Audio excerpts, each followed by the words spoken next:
지난번에 했던 거 한번 또 살펴보고 오늘 진도를 좀 나가도록 하겠습니다. 문제를 보시면요. 1번에 보시면 다윗은 왕궁을 탈환하기 위해서 군사들을 보낼 때 압살롬을 죽이지 말라고 부탁을 하게 됩니다. 그런데 다윗의 말을 듣지 않고 압살롬을 죽인 사람은 누구인가요? 요압이라는 장군이죠. 압살롬에게 이렇게 불만을 품고 있었죠. 자기가 다윗을 죽이고 도망갔을 때 데리고 왔는데도 불구하고 자기의 공을 알아주지 않고 도리어 밭에 불을 놓고 말했죠. 그래서 압살롬하고 굉장히 안 좋은 관계가 있었기 때문에 나중에 복수를 하게 되는, 이 압살롬은 이렇게 자기 마음에 들지 않는 사람들을 다 죽입니다. 그래서 여러 사람을 죽이고 결국 다윗을 배반하는 자리까지 가게 되는 이런 사람도 있다는 거죠. 그 다음에 두 번째 보시면 2번에 압살롬은 아버지를 반역하여 나라를 차지했지만 결국은 비참하게 죽게 되죠. 압살롬은 그의 머리가 상소리 나무에 걸리게 될 때 성경은 그가 어디에 달리게 되었다 그렇게 표현을 하고 있어요. 성경을 잘 보시면 어디에 달리 있다고 돼 있죠. 공중과 그 땅 사이에 이렇게 돼 있어요. 그래서 달려서 죽는다, 나무에 달려 죽든지 이렇게 달려서 죽는 것은 하늘에도 속하지 않고 땅에도 속하지 않다는 의미예요. 그러니까 하늘에도 버림받고 땅에도 버림받았다. 저주를 상징하는 죽음이죠. 그래서 이 아버지를 배반했던 압살롬, 그리고 형을 암살했던, 죽였던 압살롬, 사람이 심판하지는 못했고 다윗도 심판하지 않았지만 하나님이 심판한 겁니다. 그래서 이제 버림받은 죽음, 이게 저주의 죽음이죠. 율법에 나오는 것처럼. 예수님께서도 그래서 이 공중에 달려 죽으셨잖아요. 나무에 달려 죽은 죽음. 예수님은 죄를 속하기 위해서 의도적으로 하나님의 계획 가운데 죽으셨지만 이 압살롬은 심판의 죽음을 당했다 이렇게 볼 수 있죠. 그래서 성경에 이렇게 공중과 땅 사이에 달려 죽었다 이렇게 되어 있습니다. 그 다음에 3번에 보시면 요압이 압살롬을 발견한 군사에게 압살롬을 죽이면 은 10개와 띠 하나를 준다 이렇게 할 때 군사는 무엇이라고 말하나요? 지난주에 이렇게 재밌어서 이렇게 제가 이렇게 말씀을 드렸는데 압살롬은 은 10개 준다 그랬는데 이 군사는 은 1000개 줘도 안 죽인다 이렇게 하죠. 네가 은 1000개를 줘도 왕이 죽이지 말라 했는데 내가 어떻게 죽이겠는가? 만약에 내가 죽인들 네가 내 편을 들어주겠느냐? 실제로 이렇게 왕이 책망할 때 너는 모른 척할 거 아니냐 이러면서, 그러니까 이 압살롬과 군인 사이의 관계가 이렇게 신뢰가 없다는 것을 얘기하는 거예요. 나는 왕의 말을 들을 거다 이러면서 이제 나는 죽이지 않는다 이렇게 할 때 이제 요압이 자기가 죽이죠.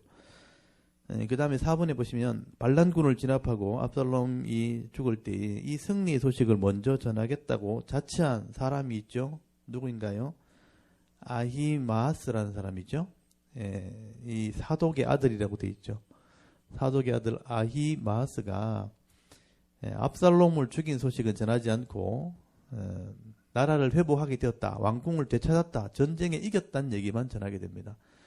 압살롬과의 전쟁을 이겼고 압살롬과의 그 잃어버린 왕궁을 내가 되찾게 됐다, 전쟁에 승리했다는 얘기만 하게 되죠. 그래서 이제 이 사람이 참 신기한 사람이라고 제가 말씀드렸죠.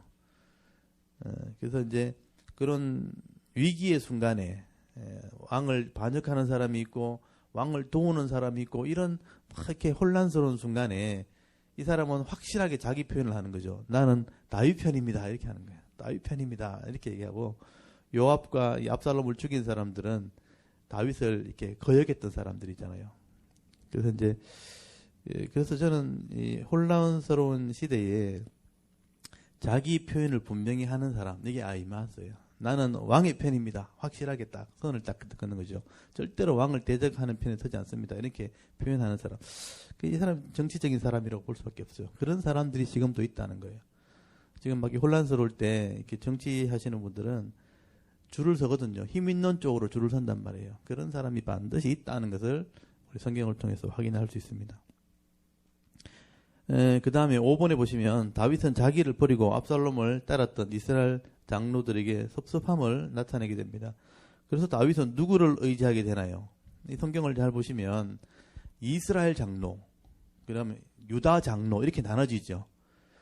그래서 예전에는 다윗이요, 사울 밑에 있을 때는 백성들이 자꾸 이렇게 사울 편에 있는 아부하는 사람, 사울 반대쪽에서 의로운 사람, 사울이 의로운 사람을 다 죽여버리고 쫓아내버리거든요. 그래서 한 맺히고 또 원통한 자, 빚진 자 이런 사람이 다윗에게 다 갔단 말이에요.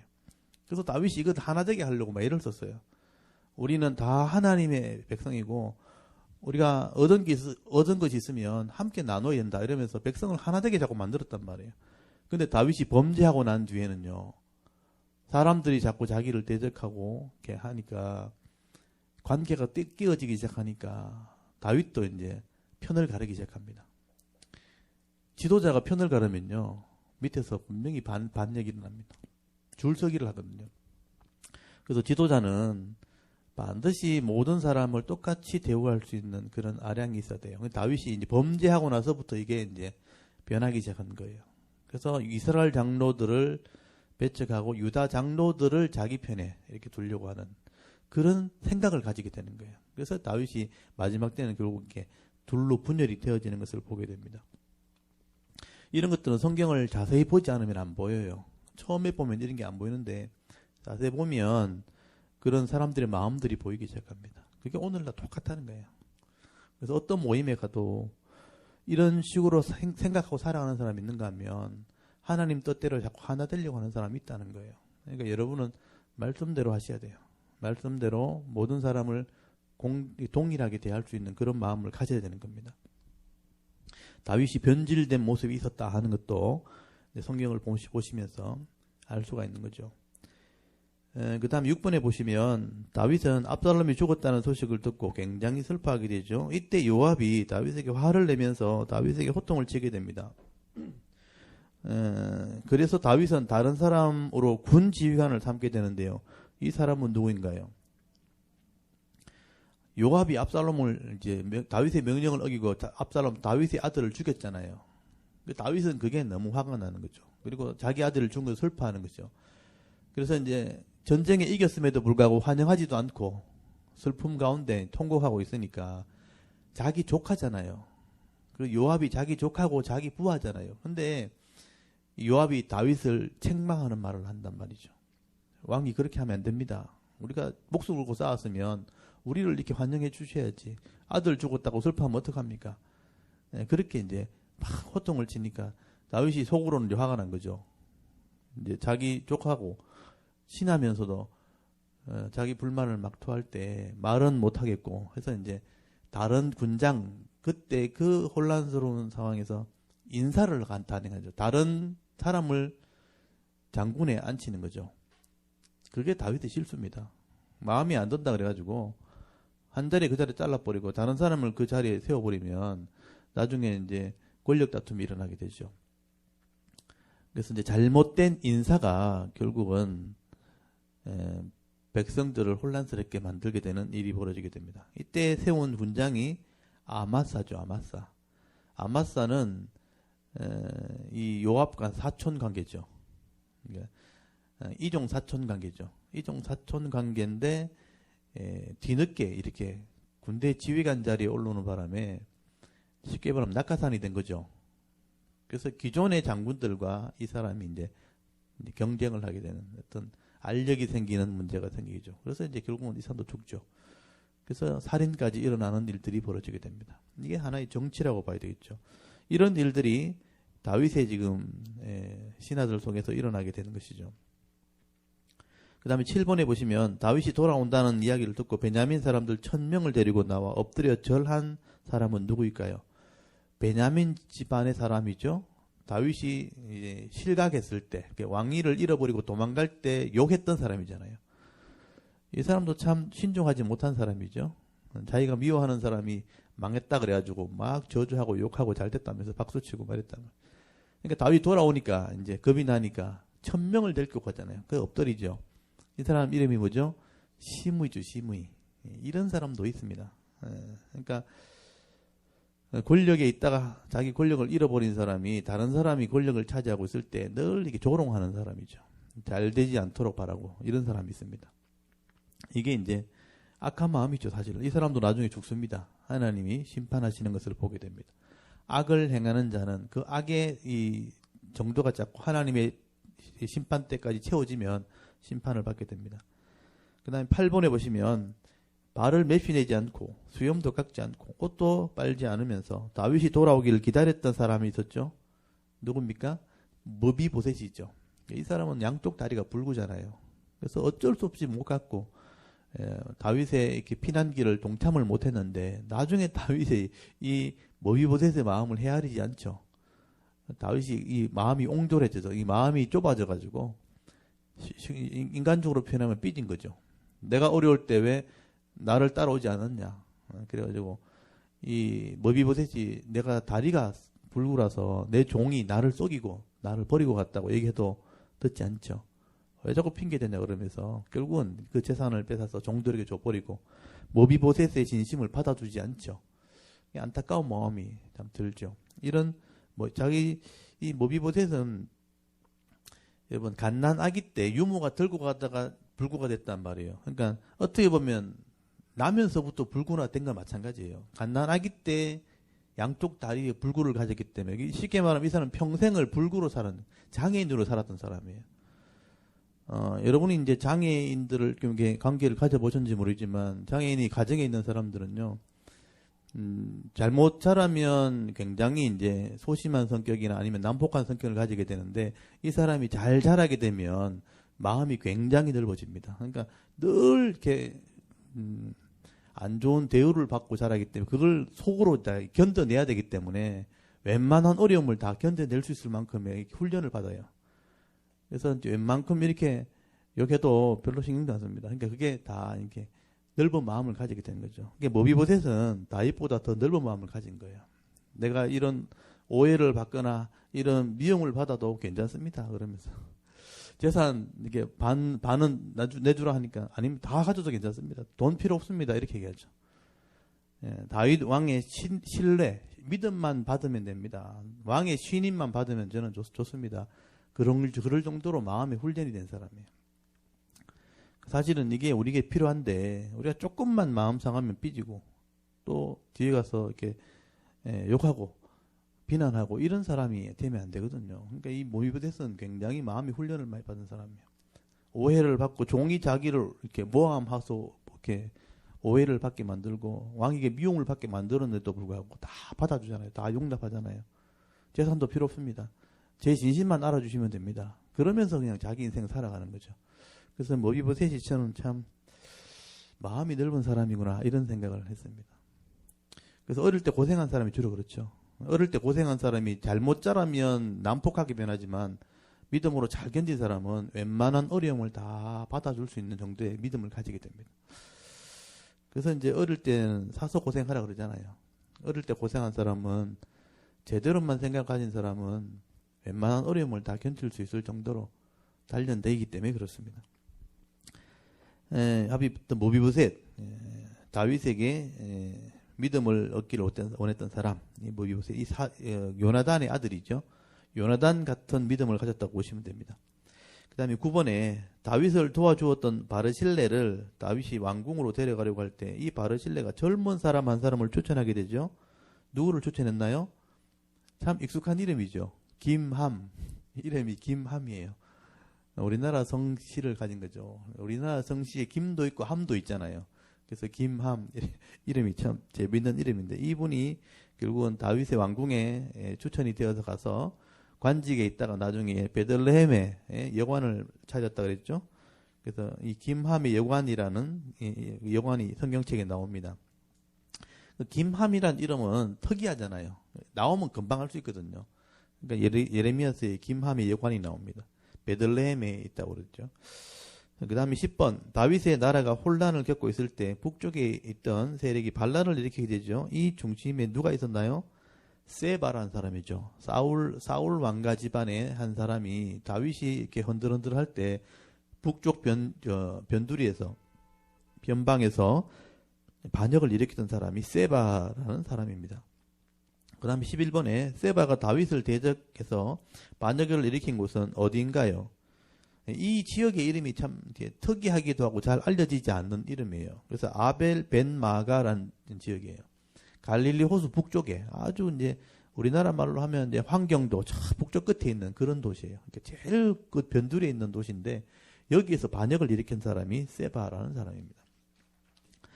그 다음에 12번에 다윗은 세바의 반역을 진압하기 위해서 군대를 보낼 때 누구를 불러서 처리하라고 명령을 하나요? 이 세바의 반역을 진압을 해야 되는데 요압과의 관계는 지금 틀어져 있고 이제 급하게 아마사를 군장으로 삼았잖아요. 그래서 이제 아마사에게 어쩔 수 없이 명령을 내리게 되는 거죠. 그래서 아마사에게 사람을 모아서 이 군대를 좀 이 반란군을 진압해라 하는 명령을 내리는데 아마사가 사람을 모으지를 못하죠. 그러니까 신임 장군이니까 부하들이 말을 안 듣죠.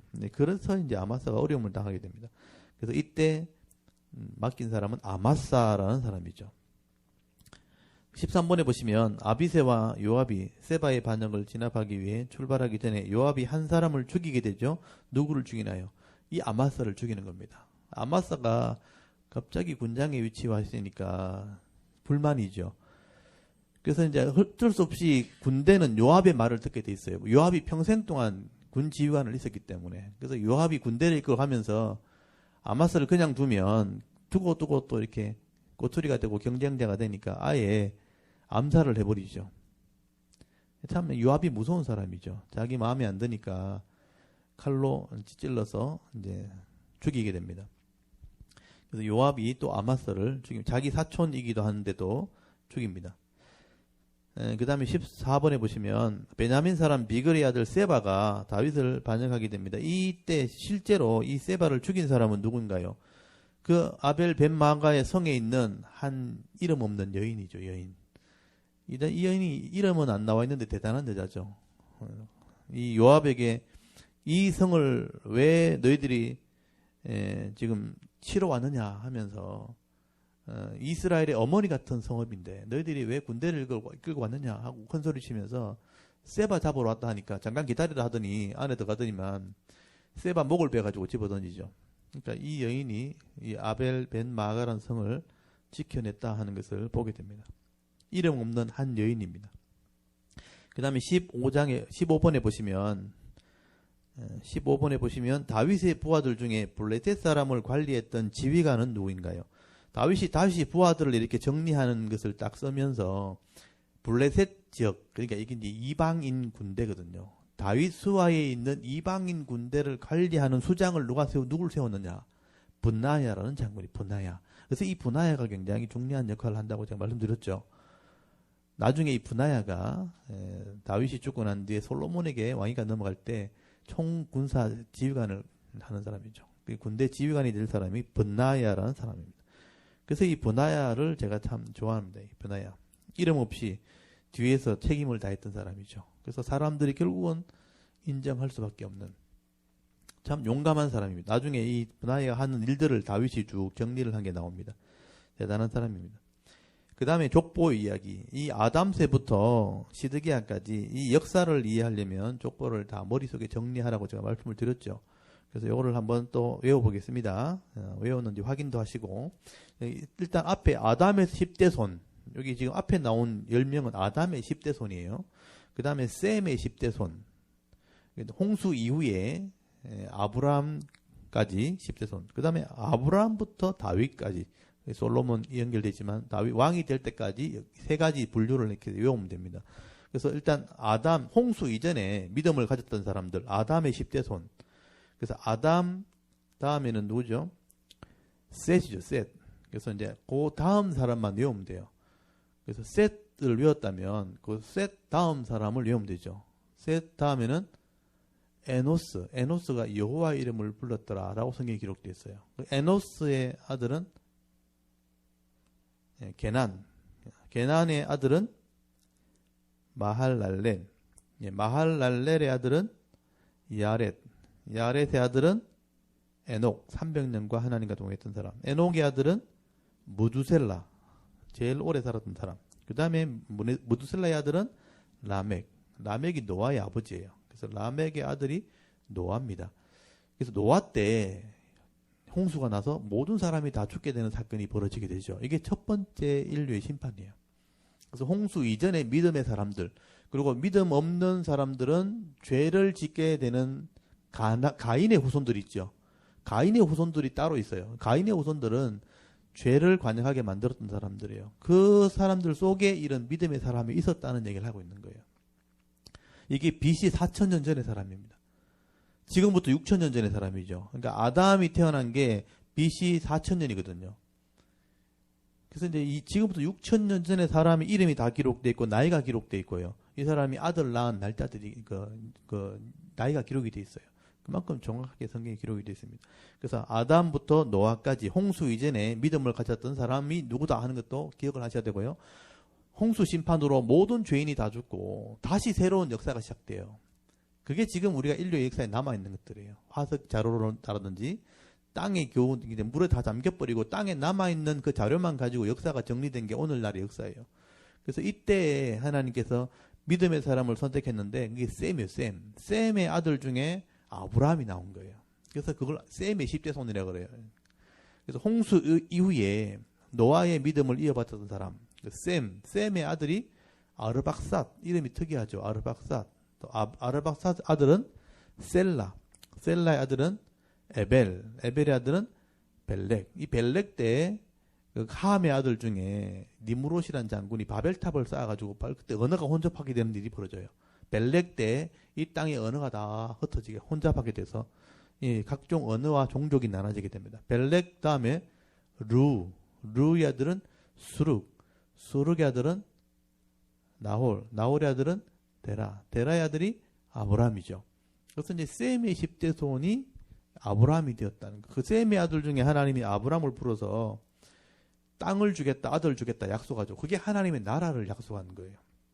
그래서 아브라함이 그걸 믿은 거예요. 그래서 그 아브라함의 아들들은 이 약속을 믿은 아들들, 그래서 약속의 자손들이 된 거예요. 그래서 아브라함의 첫 번째 약속의 아들은 100세에 태어난 이삭. 그 이삭의 아들 중에서는 쌍둥이 중에 야곱의 아들 12명 중에서는 회개했던 유다. 그래서 아브라함, 이삭, 야곱, 유다까지 나와요. 유다의 아들이 베레스가 나와요. 베레스의 아들은 헤스론의 아들은 람의 아들은 암미나답의 아들은 나손의 아들이 살몬이 정탐꾼 중에 한 사람이죠. 여호수아가 보낸 정탐꾼 라합과 결혼해가지고 살몬의 아들이 보아스가 태어납니다. 보아스가 이방 여인 룻과 결혼해서 오벳이 태어납니다. 오벳의 아들이 이세의 아들이 다윗입니다. 그래서 이스라엘이 왕이 된 거예요. 하나님의 약속이 이루어진 거죠. 그래서 다윗의 아들 솔로몬 때 온 나라가 다 굴복을 하죠. 그때 복음을 전하고 율법을 전해야 되는데 도리어 이방을 신을 받아들이죠. 우상을 섬기는 바람에 하나님이 이스라엘에 경고하시기 위해서 순종하지 않았기 때문에 나라를 둘러 나눠버립니다.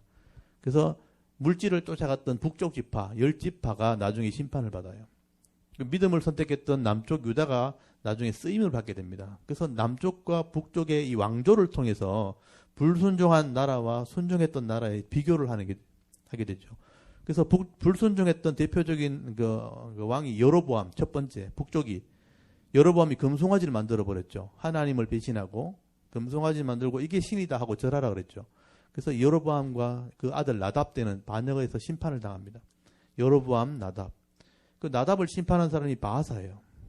바하사가 이 여로보암의 집을 심판하고 네가 순종하면 내가 다윗처럼 순종하면 복을 주겠다 그랬는데 똑같이 금송아지 만들어 버렸어요. 성경에요. 그래서 이 바하사와 아들 엘라도 또 심판을 받습니다. 시므리가 일주일 만에 심판을 받고 옴므리가 왕이 됩니다. 그래서 옴므리의 아들이 아합인데 이 아합 때는 다른 신을 또 가지고 들어오죠. 이게 두로와 시돈에 있는 바알 신을 가지고 들어와서 바알의 신을 믿는 여자와 결혼하죠. 그래서 이 하나님이 책망한다고 엘리사를 보낸 겁니다. 그래서 이야기가 길게 나오죠. 그래서 이 아합이 나중에는 죽고 아하시아가 아들이 됐는데 난간에 떨어져 병들어 죽어버리고 그 다음에 요람은 반역에 의해서 활에 맞아 죽죠. 그래서 이 오므리 왕조도 우상 때문에 망했다. 그리고 이제 오므리 왕조를 심판한 사람이 예후예요. 그래서 예후가 이 오므리 왕조를 다 죽이고 왕이 되어서 4명의 아들을 하나님이 약속을 하게 됩니다. 그래서 이 예후 밑에 4명의 왕이 나와요. 그게 여호아하스, 요아스, 여로보암 2세, 스가랴. 그래서 결국은 하나님이 왕조를 지켜줘도 우상을 섬기고 물질 때문에 욕심을 내서 백성들을 포악하게 다스리죠. 그래서 결국은 반역을 일으킵니다. 살룸이 반역해서 왕이 됐죠. 살룸은 머나헤마게 반역을 당하죠. 버가히야가 태어났고 베가가 또 반역하고 베가는 호세아가 반역을 하고 반역하다가 다 망합니다. 나중에 아수르가 와서 다 뺏어가죠. 아수르 와서 세금 다 받아가고 다 뺏어가고 다 망하게 하죠. 그래서 다 민족을 섞어버렸죠. 아수르 사람을 사마리아에, 사마리아 사람은 아수르에. 그래서 혼혈 족속이 되었고 혼합 종교가 되어서 다 흩어져 버렸죠. 그래서 북쪽 이스라엘은 10지파를 가졌지만 완전히 망하게 됩니다. 그래서 BC 722년에 멸망을 받게 되고요.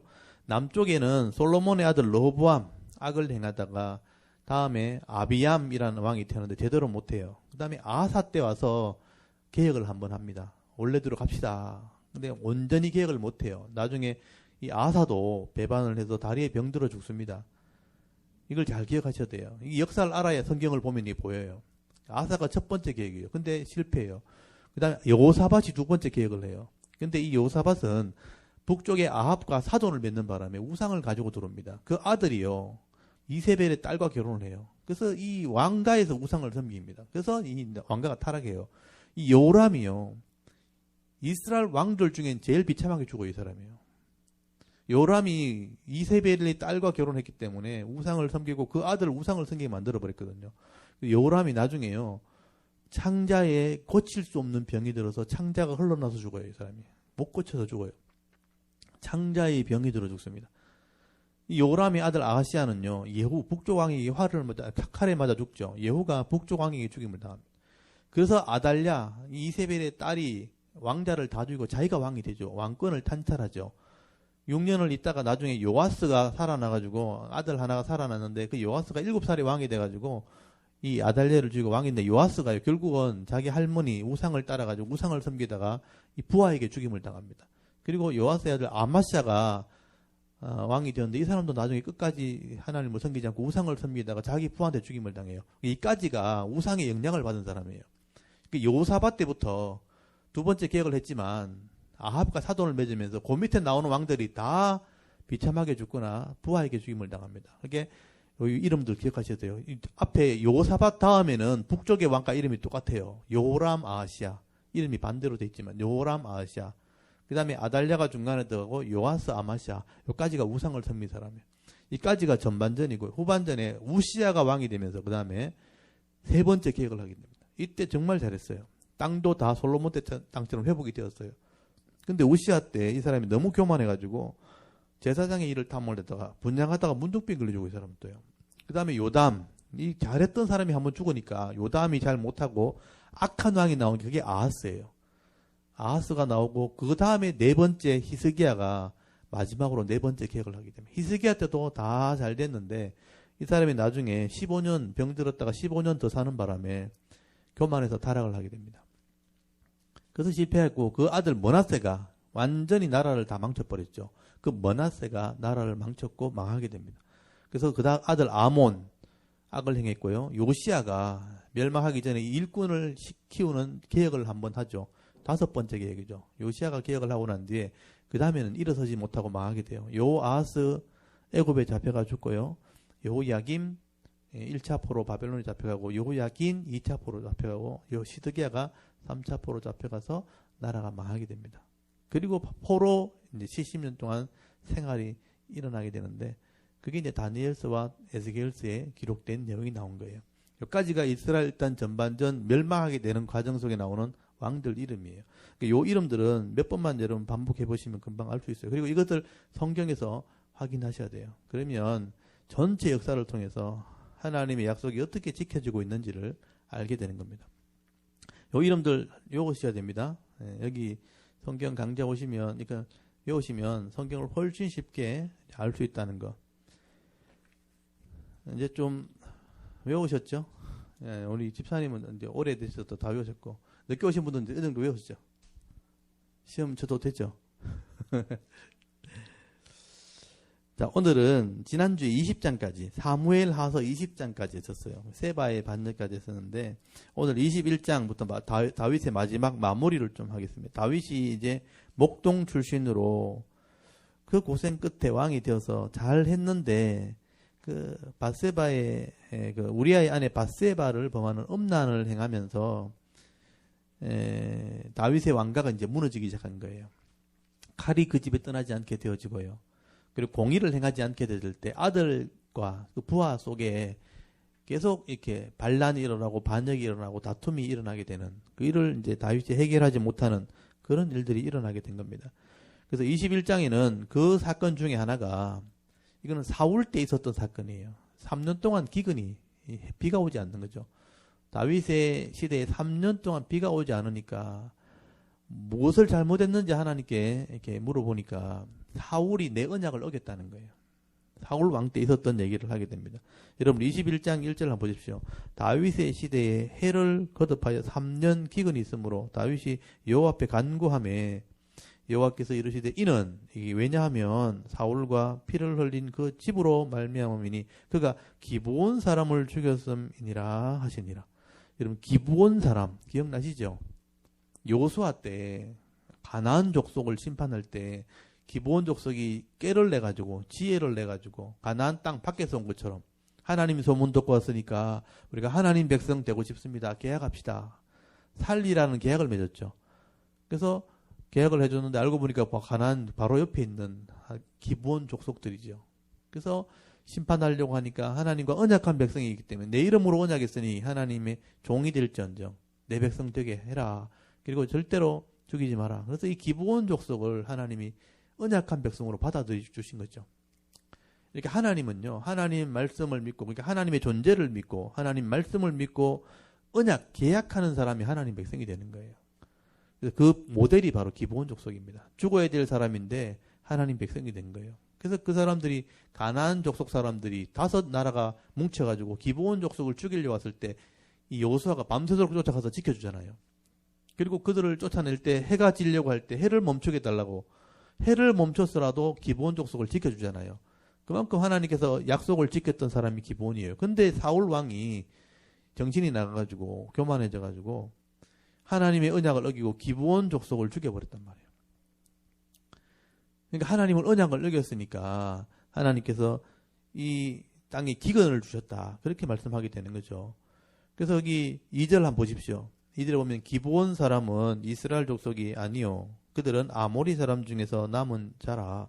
이스라엘 족속들이 전에 그들에게 맹세하였거늘 사울이 이스라엘과 유다 족속을 위하여 열심히 있으므로 그들을 죽이고자 하였더라. 여기 사울이 이스라엘과 유다 족속을 위하여 열심히 있으므로라고 번역이 되어 있잖아요. 이게 조금 이제 우리가 이해하지 못하게 번역이 된 거예요. 이스라엘과 유다를 지나치게 이렇게 편애했다 이런 뜻이에요. 자기 나라를 위해서 다른 사람을 죽였다 이런 뜻이거든요. 그러니까 이스라엘과 유다에게 열심히 있었다 표현을 열심히 있었다는 표현보다는 지나치게 이스라엘과 유다 중심으로 했다 이런 뜻이에요. 유다 중심이 되어서 이방인이라고 이 기브온 사람을 멸시하고 죽였다 이렇게 한 거죠. 그래서 죽였더라. 이에 왕이 기브온 사람을 불러 그들에게 물으니 다윗이 이 기브온 사람을 불러서 내가 어떻게 처리하면 좋겠냐 하니까 원래 이제 속건제를 드리려면 하나님의 사람에게 피해를 입혔으니까 그걸 갚아줘야 되거든요. 내가 뭘 갚아주면 너희들이 마음이 풀리겠느냐 이렇게 얘기하니까 우리를 죽이려고 모함했던 사람들의 집안 사람 7명을 내놓으라는 거예요. 우리가 공중에 달겠다. 저주의 죽음을 죽게 하겠다는 거예요. 그래서 물어보니까 거기 5절 한번 보세요.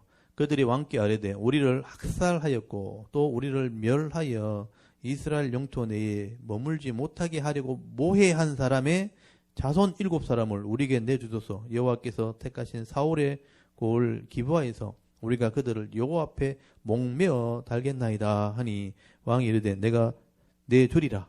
그래서 사울 집안의 사람 7명을 내주기로 그렇게 이제 얘기를 한 것이죠.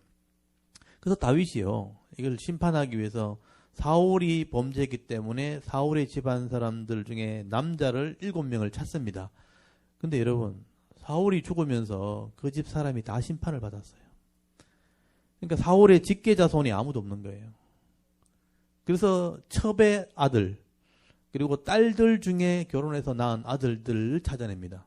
그래서 사울 왕가의 7사람을 찾아내가지고 거기 보시면 8절에 보시면 왕이 이에 아야의 딸 리스바에게서 난 곧 사울의 두 아들. 이렇게 아야가 누구냐면 사울의 첩이에요. 앞에 그 성경이 나와요. 사무엘러와 6장 7절에 보면 나오는데 이 첩의 아들들과 또 거기 중간에 보시면 사울의 딸 메랍이 나오죠. 메랍. 이 메랍의 그 결혼해서 낳은 아들들 중에 몇 사람을 같이 골라서 7명을 찾아옵니다. 그래서 7명을 찾아서 기브온 족속에 넘겨주니까 이 사람들이 9절에 보시면 그 7사람을 공중에 달아서 저주의 죽음으로 심판하게 되죠. 심판하게 되니까 거기 11절에 보시면 이에 아야의 딸 사울의 첩 리스바가 행한 일이 다윗에게 알려지면 이 리스바가 시신이 이렇게 공중에 달려 있으니까 새들이 와서 막 쪼아먹는단 말이에요. 그래서 그걸 손대지 못하도록 막 쫓아버리고 그 시신을 이제 거두려고 시신을 장례하려고 기다리고 있는데 다윗이 보니까 이 여인이 이제 자기 아들들이 죽은 시신을 보호하려고 막 애를 쓰는 걸 보니까 안타까운 거예요.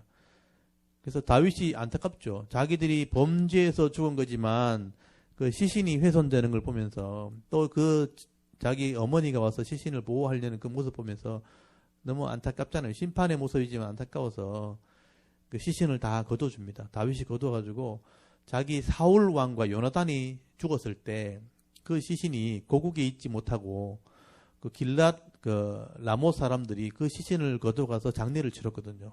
그 뼈를 다 찾아옵니다. 사울의 뼈와 요나단의 뼈를 다 찾아와가지고 그 자기 아버지 기스 베냐민 지파에 있는 기스 자기 아버지의 묘에 가서 이 시신들과 함께 같이 합장을 해줍니다. 그래서 이제 이 리스바의 이렇게 마음을 좀 위로하려고 그렇게 한 것이죠. 그래서 여기 13절에 보시면 다윗이 그곳에서 사울의 뼈와 그 아들 요나단의 뼈를 가지고 올라오매 사람들이 그 달려 죽은 자의 뼈를 거두다가 같이 죽었던 사람 7명의 뼈를 거두다가 같이 이제 합장을 하죠. 14절에 사울과 그의 아들 요나단의 뼈와 함께 베냐민 땅 셀라에서 그의 아버지 기스의 묘에 장사하되 모두 왕의 명령을 따라 행하니라. 그 후에 하나님이 그 땅을 위하여 기도를 들으시니라.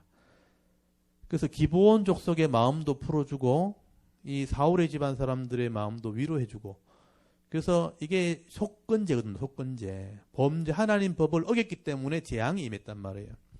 그래서 그 재앙을 당한 사람들의 마음에 합해주고 속건제가 뭐냐면 그 값을 갚아주고 하나님께 기도하게 될 때 하나님이 그 기도를 들으셨다. 그래서 이제 다시 비가 오도록 회복시켜 주셨다 하는 것을 말씀을 하게 됩니다. 그래서 다윗이 사울이 범한 죄값을 지불하고 결국은 이 문제를 해결하게 되었다 하는 얘기를 하게 되고요. 그 다음에 이제 15절에 보시면 블레셋과의 전쟁이 벌어지게 되었을 때 다윗이 전장에 참여를 하게 되는데 이젠 다윗이 기력이 안 돼가지고 전쟁을 할 수가 없어요. 그래서 전쟁에 싸우러 갔다가 죽을 뻔합니다. 여기 15절에 보시면 블레셋 사람이 다시 이스라엘을 치거늘 다윗이 그의 부하들과 함께 내려가서 블레셋 사람과 싸우더니 다윗이 피곤함에 거인족의 아들 중 무게가 300세겔 되는 노창을 들고 세 칼을 찬 이스비노b 이 다윗을 죽이려 하므로 수르야의 아들 아비새가 다윗을 도와 그 블레셋 사람을 쳐 죽이니 그때 다윗의 추종자들이 그에게 맹세하여 이르되 왕은 다시 우리와 함께 전장에 나가지 마옵소서 이스라엘의 등불이 꺼지지 말게 하옵소서 하니라. 그래서 이제 1대1로 붙어도 이제는 이기지 못할 정도로 다윗이 기력이 약해진 거예요. 그래서 아비새가 도와주지 않았더라면 죽을 뻔한 거죠. 그래서 왕은 이제 전쟁터에 나오지 마십시오. 이게 이제 기력이 많이 약해진 것이죠. 그리고 이제 이 전쟁을 다 정리를 하고 나서 이제 다윗의 마지막 인생을 정리하는 모습이 나옵니다. 22장, 23장이 다윗의 마지막 모습이에요. 여러분 22장은 다윗의 그 시편, 그러니까 이때까지 인생을 하나님이 도와주셨거든요. 그 도와주심에 대한 찬양이라고 보시면 돼요. 자기 인생을 정리하면서 하나님이 나를 이렇게 도우셨다. 그 도와주신 이유가 뭐냐? 내가 하나님 앞에 말씀으로 순종했기 때문이다. 요약하면 그런 내용이에요. 그래서 이 내용이 시편 18편에 그대로 실려 있습니다. 시편 18편의 내용을 똑같이 이제 기록을 하고 있는데 이 사무엘하 22장에 있는 것을 시편에 옮겼다고 보는 게 맞겠죠. 이게 원본이고 그리고 시편에다가 이걸 집어넣은 거죠. 찬송가로 집어넣었는데 거기에 한 절을 추가했어요. 18편 18편 1절에 보면 다윗이 나의 힘이 되신 여호와여 내가 주님을 사랑합니다 하는 그 한 절을 집어넣습니다. 그래서 이 22편 우리 사무엘하 22장에는 보세요. 22장 1절에 보면 여호와께서 다윗의 모든 원수의 손과 사울의 손에서 구원하신 그날에 다윗이 이 노래의 말씀으로 여호와께 아뢰어 이르되 하고 시작하잖아요. 근데 시편 18편에 보시면 다윗의 시라고 되어 있고 사울의 손에서 자기를 건져주셨을 때 불렀던 노래라고 되어 있고 1절이 나의 힘이 되신 여호와여 내가 주님을 사랑합니다. 이렇게 되어 있죠. 우리 한번 찾아볼까요? 내용이 똑같아요. 2절부터는 내용이 똑같아요. 이 시편 18편은 워낙 유명한 시기 때문에 여러분 딱 보면 이제 알죠. 여러분 시편 18편 보시면 거기 앞에 이 파란색으로 제목이 적혀 있죠. 여호와의 종 다윗의 시 인도자를 따라 부르는 노래. 여호와께서 다윗을 그 모든 원수들의 손에서와 사울의 손에서 건져주신 날에 다윗이 이 노래의 말로 여호와께 아뢰어 이르되 하고 나의 힘이 되신 여호와여 내가 주를 사랑하나이다 이렇게 돼 있죠. 그리고 이제 여호와는 나의 반석이시오 나의 여섯이시오 하고 이제 하나님을 이렇게 다윗이 경험했던 하나님을 소개하는 거예요. 하나님은 내게 이런 분이었다 하는 다윗의 신앙 고백이죠. 근데 요걸 딱 보시고 이제 22장을 사무엘하 22장을 보면 2절부터 보시면 여호와는 나의 반석이요 이렇게 시작하잖아요. 그러니까 한 절이 시편에 추가됐다고 보시면 되죠. 다윗의 노래죠. 그래서 우리가 하나님의 은혜를 경험했을 때 이런 고백이 필요하다는 거예요. 나의 힘이 되신 여호와여 내가 주님을 사랑합니다. 이런 말 하기 쉽지 않죠. 여러분 하나님한테 하나님 사랑합니다 이런 말 해보셨어요? 나 뜨거워서 잘 안 나오죠. 우리 경상도 사람은 이런 말 잘 못합니다. 그래서 이제 마음으로는 하는데 입으로는 잘 안 되는 좀 경상도 사람이 좀 그렇죠. 근데 이제 하나님 앞에는 이런 고백이 좀 필요하죠. 그러니까 하나님이 어떤 사람들을 좋아하시냐면 이렇게 다윗처럼 이렇게 말하는 사람들을 좋아해요. 근데 그런 표현을 해주기를 바라죠. 그래서 너는 내게 부르짖어라. 원래 부르짖으란 말로 번역을 하면 안 되는데 너는 내게 좀 말해라 이런 뜻이거든요. 너는 내게 좀 말해라. 너는 내가 네게 응답하겠고 네가 알지 못하고 크고 비밀한 일을 내가 알려주겠다. 그게 이제 예레미야 33장 3절 말씀이거든요. 그래서 그 말씀을 우리가 많이 인용을 하죠. 사람들이 자꾸 눈에 보이는 세상을 쫓아가고 눈에 보이는 우상, 신을 자꾸 쫓아가니까 다른 신을 쫓아가니까 하나님이 하도 답답해가지고 내게 좀 얘기해라. 내게 이 말이거든요. 너는 내게 좀 얘기해라. 내 이름을 좀 불러라. 내가 너에게 좀 응답하겠다. 네가 알지 못하는 거 내가 준비해놨다. 크고 비밀한 일도 준비해놨다. 네가 내 이름 불러야 내가 널 해주지. 아들한테 사춘기 때 문캉 닦고 들어가면 문 좀 열어봐라 이렇게 하잖아요. 내가 네 아버지다. 내가 네 엄마다. 그런 말 자존심 상해가 하잖아요. 인사 좀 하고 다니라. 아니면 말 좀 해라. 오늘 무슨 일이 있었다고 말 좀 해라. 그런 말 하잖아요. 그게 부모의 심정이거든요. 그러니까 이 다윗이 그걸 너무 잘하는 거죠. 다윗은 막내기 때문에 그런 이게 애교가 있는 것 같아요. 그래서 하나님한테 이런 고백들을 하게 됩니다.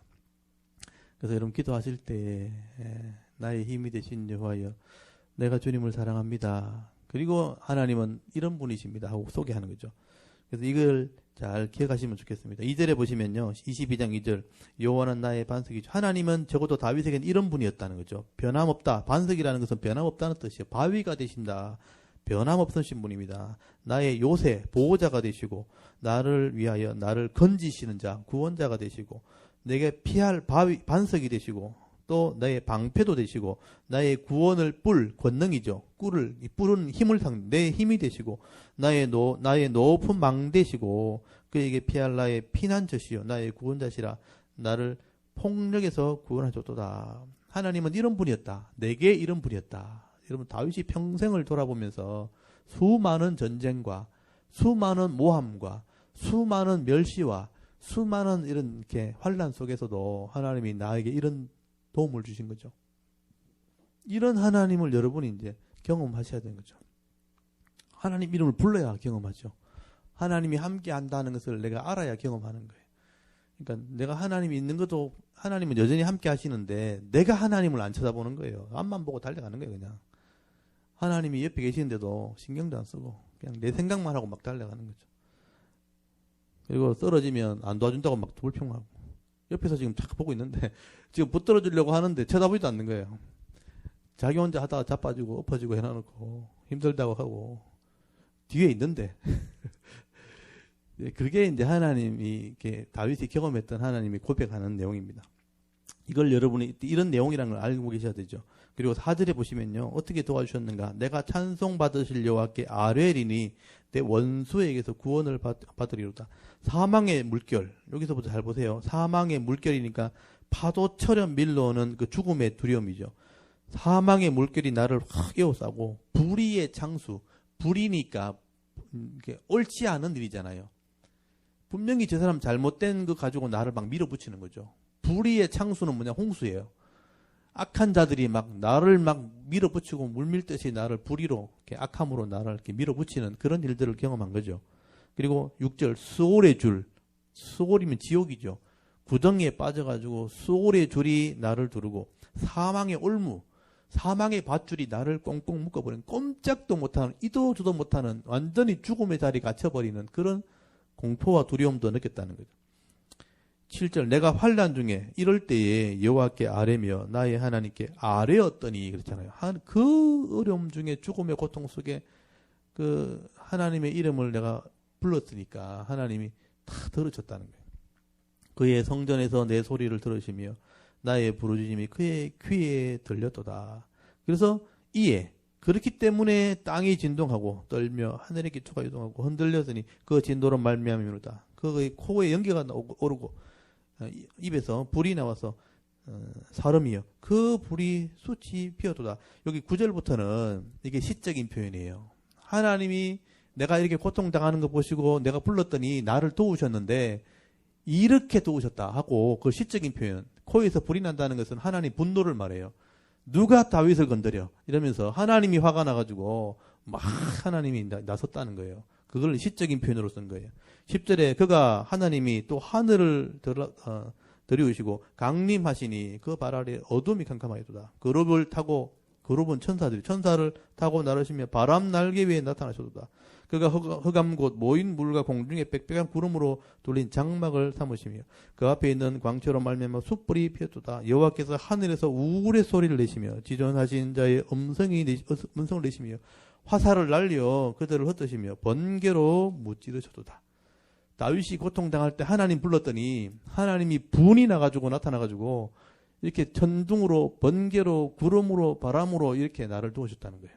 그러니까 다윗이 도움을 이런 시적을 표현하고 있는 것이죠. 16절에 이럴 때에 여호와의 꾸지람과 콧김으로, 이 콧김이라는 것은 화를 낼 때 나는, 우리 코에 분나면 씩씩거리면서 바람 나오잖아요. 그 콧김, 이게 그래서 히브리어에서 콧김이라는 단어를 쓰면 분노를 상징하는 분노. 하나님이 분을 냈다의 뜻이에요. 분으로 말미암아 물밑이 드러나고 세상의 기초가 나타났도다. 그 위에 손을 내미사 나를 붙드시며 많은 물에서 나를 건져내셨도다. 이게 하나님이 이렇게 나를 도우신 것을 표현하고 있는 거예요. 18절 나를 강한 원수와 미워하는 자에게서 건지셨으며 그들은 나보다 강했기 때문이로다. 우리가 어려움 당하고 모험 당하기도 하고 힘 있는 사람에게 우리가 어려운 입장이 되면 막 고통 당할 때 있잖아요. 그때 하나님께 부르짖었더니 하나님이 거기서 나를 건져냈다는 거예요. 여러분 이런 어려움 속에 도움을 받을 때가 있거든요. 근데 그걸 우리가 모르고 다 지나온 거예요. 근데 다윗은 그걸 기억하고 있는 거죠. 내가 이런 사람들 속에서 이런 모함 속에서 고통당할 때 하나님을 부르짖었더니 하나님이 다 빼내주셨다. 건져주셨다. 저는 그런 경험이 많아요. 저는 좀 민감하게 살았는지 그런지 모르지만 하여튼 아주 치사한 것부터 시작해서 아주 굉장한 것까지 정말 이렇게 어려움을 당했을 때 기가 막히게 이렇게 도와주시는 거 있잖아요. 어떻게 거기서 이렇게 딱 빠져나오게 하시고 이기게 하시고 그런 경험들이 있단 말이에요. 다윗이 그걸 이제 시적으로 표현한 거죠. 그래서 어려움 가운데 여기 18절 보십시오. 강한 원수 그리고 미워하는 자에게서 건져내셨으며 그들은 나보다 강하기 때문이로다. 그들이 나의 재앙의 날에 내게 이르렀으나 여호와께서 나의 의지가 되셨도다. 재앙의 날에 내게 그들이 이르렀지만 하나님이 내 의지가 되셨다. 이게 신앙의 고백입니다. 그리고 20절에 나를 또 넓은 곳으로 인도하시고 나를 기뻐하심으로 구원하셨도다. 넓은 곳에 인도했다는 것은 평탄하게 되었다는 뜻이거든요. 이렇게 고통 가운데 있다가 번창하게 해줬다. 잘 되게 했다. 이런 뜻이거든요. 이런 뜻이에요. 근데 이렇게 된 이유를 설명하는 게 21절부터예요. 여호와께서 내 공의를 따라 상 주시며 내 손의 깨끗함을 따라 갚으셨으니, 그러니까 하나님 이름을 내가 불렀을 때 하나님이 왜 내 소리를 들었냐 하면 내가 공의를 행하고 있었기 때문이에요. 하나님 말씀대로 살려고 애를 썼기 때문에 내 손의 깨끗함을 따라서 갚으셨으니 22절에 이는 내가 여호와의 도를 지키고 악을 행함으로 내 하나님을 떠나지 아니하였으며 그의 모든 법도를 내 앞에 두고, 이런 말씀을 늘 앞에 두고 그의 규례를 버리지 아니하였음이로다. 내가 또 그의 앞에 완전하게 스스로 지켜 죄악을 피하였나니 그러므로 여호와께서 내 의대로 그의 눈앞에서 내 깨끗한 대로 내게 갚으셨도다. 여러분, 이게 진짜 중요한 거예요. 내가 어려운 가운데서도 밤잠을 자지 않고 하나님 말씀을 깨달으려고 애를 쓰고 그 말씀을 깨달았을 때 순종하려고 애를 썼다는 거예요. 분이 나고 악을 행하고 싶을 때도 악을 행하지 않고 의를 행하는 쪽에 서려고 하고, 불의함에 얼음을 당했지만 말씀대로 살려고 했다는 거죠. 그러니까 하나님이 내게 갚아주셨다는 거죠. 예, 지금 저도 이제 머릿속에 막 생각이 막 나네요. 제가 막 이렇게 그때 막 옛날에 했던 그런 모습들이 생각이 막 나요. 제가 이렇게 했던 부분들이 결국 하나님이 은혜 베푸신 이유 중에 하나였다. 이게 말씀대로 복을 주시는 거죠. 말씀대로 레위기 26장에 나오잖아요. 말씀대로 순종하는 자들에게 내가 대적을 이기게 하시고 때를 따라 비를 내려주시고 번창하게 하고 창작케 해주겠다 분명히 약속했거든요. 그 약속대로 하나님께서 해주신 거예요. 예, 그래서 거기 보시면 25절 보세요. 그러므로 여호와께서 내 의대로 그의 눈앞에서 내 깨끗한 대로 내게 갚으셨도다. 자비한 자에게는 주의 자비하심을 나타내시며 완전한 자에게는 주의 완전하심을 보이시며 깨끗한 자에게는 주의 깨끗하심을 보이시며 사악한 자에게는 주의 거스르심을 보이시리다. 주께서 권고한 백성은 구원하시고 교만한 자를 살피사 낮추시리다. 여호와여, 주는 나의 등불이시니 여호와께서 나의 어둠을 밝히시리다. 내가 주를 의뢰하고 적진으로 달리며 내 하나님을 의지하고 성벽을 뛰어넘나이다. 그러니까 다윗이 많은 전쟁을 했잖아요. 그때 다윗의 다리에 힘을 주시고 손에 힘을 준 거예요. 그 당시에는 칼 들고 창 들고 싸워야 되기 때문에 진짜 손발에 힘이 없으면 적을 이길 수가 없잖아요. 근데 전쟁터만 나가면 손에 힘이 넘치고 발에 힘이 넘친 거예요. 그러니까 이게 자기가 생각할 때 하나님이 도와주셨다는 거예요. 그래서 손에 힘이 있고 나중에 또 계속 나옵니다만은 내가 달려가면 적들이 등을 벌고 도망갔다는 거예요. 그렇게 하나님 나를 도와줬다는 거예요. 그래서 전쟁에 이길 수 있었다는 얘기를 하게 되죠. 그래서 31절 보시면 하나님의 도는 완전하고 여호와의 말씀은 진실하니 그는 자기에게 피하는 모든 자에게 방패시로다. 그러니까 다윗이 하나님의 도를 말씀을 지키려고 애를 쓰니까 하나님이 내게 막아주셨다는 거예요. 이게 다윗의 신앙 고백입니다. 32절에 여호와 외에 누가 하나님이요 우리 하나님 외에 누가 반석이시냐. 하나님은 나의 견고한 요새시며 나를 안전한 곳으로 인도하시며 나의 발로 암사슴 발같게 하시며. 여기 보세요. 자기 다윗의 발이 암사슴처럼 뛰어다녔다는 거예요. 여러분, 사슴이 뛰는 거 보셨죠? 펄쩍펄쩍 뛰잖아요. 다윗은 전쟁터 나가면 그렇게 뛰다닌 거죠. 나를 나의 높은 곳에 세우시며 내 손을 가르쳐 싸우게 하시며. 하나님이 내 손을 가르쳐 가서 싸우게 했다는 거예요. 내 팔이 놋활을 활을 당길 때 힘이 엄청나게 필요하거든요. 근데 놋활이 당기겠다는 것은 엄청난 힘을 주셨다는 거예요. 그 다음에 36절 주께서 또 주의 구원의 방패를 내게 주시며 주의 온유함이 나를 크게 하셨나이다. 내 걸음을 넓게 하셨고 걸어 다닐 때 뛰어 다닐 때 하나님이 내 걸음에 막 넓게 하셨고. 이건 이제 시적인 표현이기도 하고 과장된 표현이죠. 내가 뛰어날 때 넓게 하시고 내 발이 미끄러지지 아니하게 하셨나이다. 내가 내 원수를 뒤쫓아 멸하여 싸우며 그들을 무찌르기 전에는 돌이키지 아니하였나이다. 내가 그들을 무찔러 전멸시켰더니 그들이 내 발 아래에 엎드리고 능히 일어나지 못하였나이다. 이는 주께서 내게 전쟁하게 하시는 능력으로 내게 띠띠우사 일어나 나를 치는 자를 내게 굴복하게 하셨사오며 주께서 또 내 원수들이 등을 내게로 향하게 하시고 내게 나를 미워하는 자를 끊어버리게 하셨음이니이다. 그들이 도움을 구해도 구원할 자가 없었고 여호와께 부르짖어도 대답하지 않으셨나이다. 이런 악한 자들인 하나님 불러도 하나님 들어주지 않았다는 거죠. 내 기도를 들었다는 거죠. 43절 내가 그들을 땅에 티끌같이 부서뜨리고 그리에 진흙같이 밟아 해쳤나이다. 주께서 또 나를 내 백성의 다툼에서 건지시고 나를 보존하사 모든 민족의 어뜸으로 삼으셨으니 내가 알지 못하는 백성이 나를 섬기리다. 이방인들이 내게 굴복하며 그들이 내 소문을 귀로 듣고 곧 내게 순복하리로다. 이방인들이 쇠약하여 그들의 견고한 곳에서 떨며 나오리로다. 여호와의 사심을 두고 나의 반석을 찬송하며 내 구원의 반석이신 하나님을 높일지로다. 이 하나님이 나를 위하여 보복하시고 민족들이 내게 복종하게 하시며 나를 원수들에게서 이끌어내시며 나를 대적하는 자 위에 나를 높이시고 나를 강포한 자에게서 건지시는도다. 이러므로 결론이죠. 내가 여호와여 내가 모든 민족 중에서 주께 감사하며 주의 이름을 찬양하리다.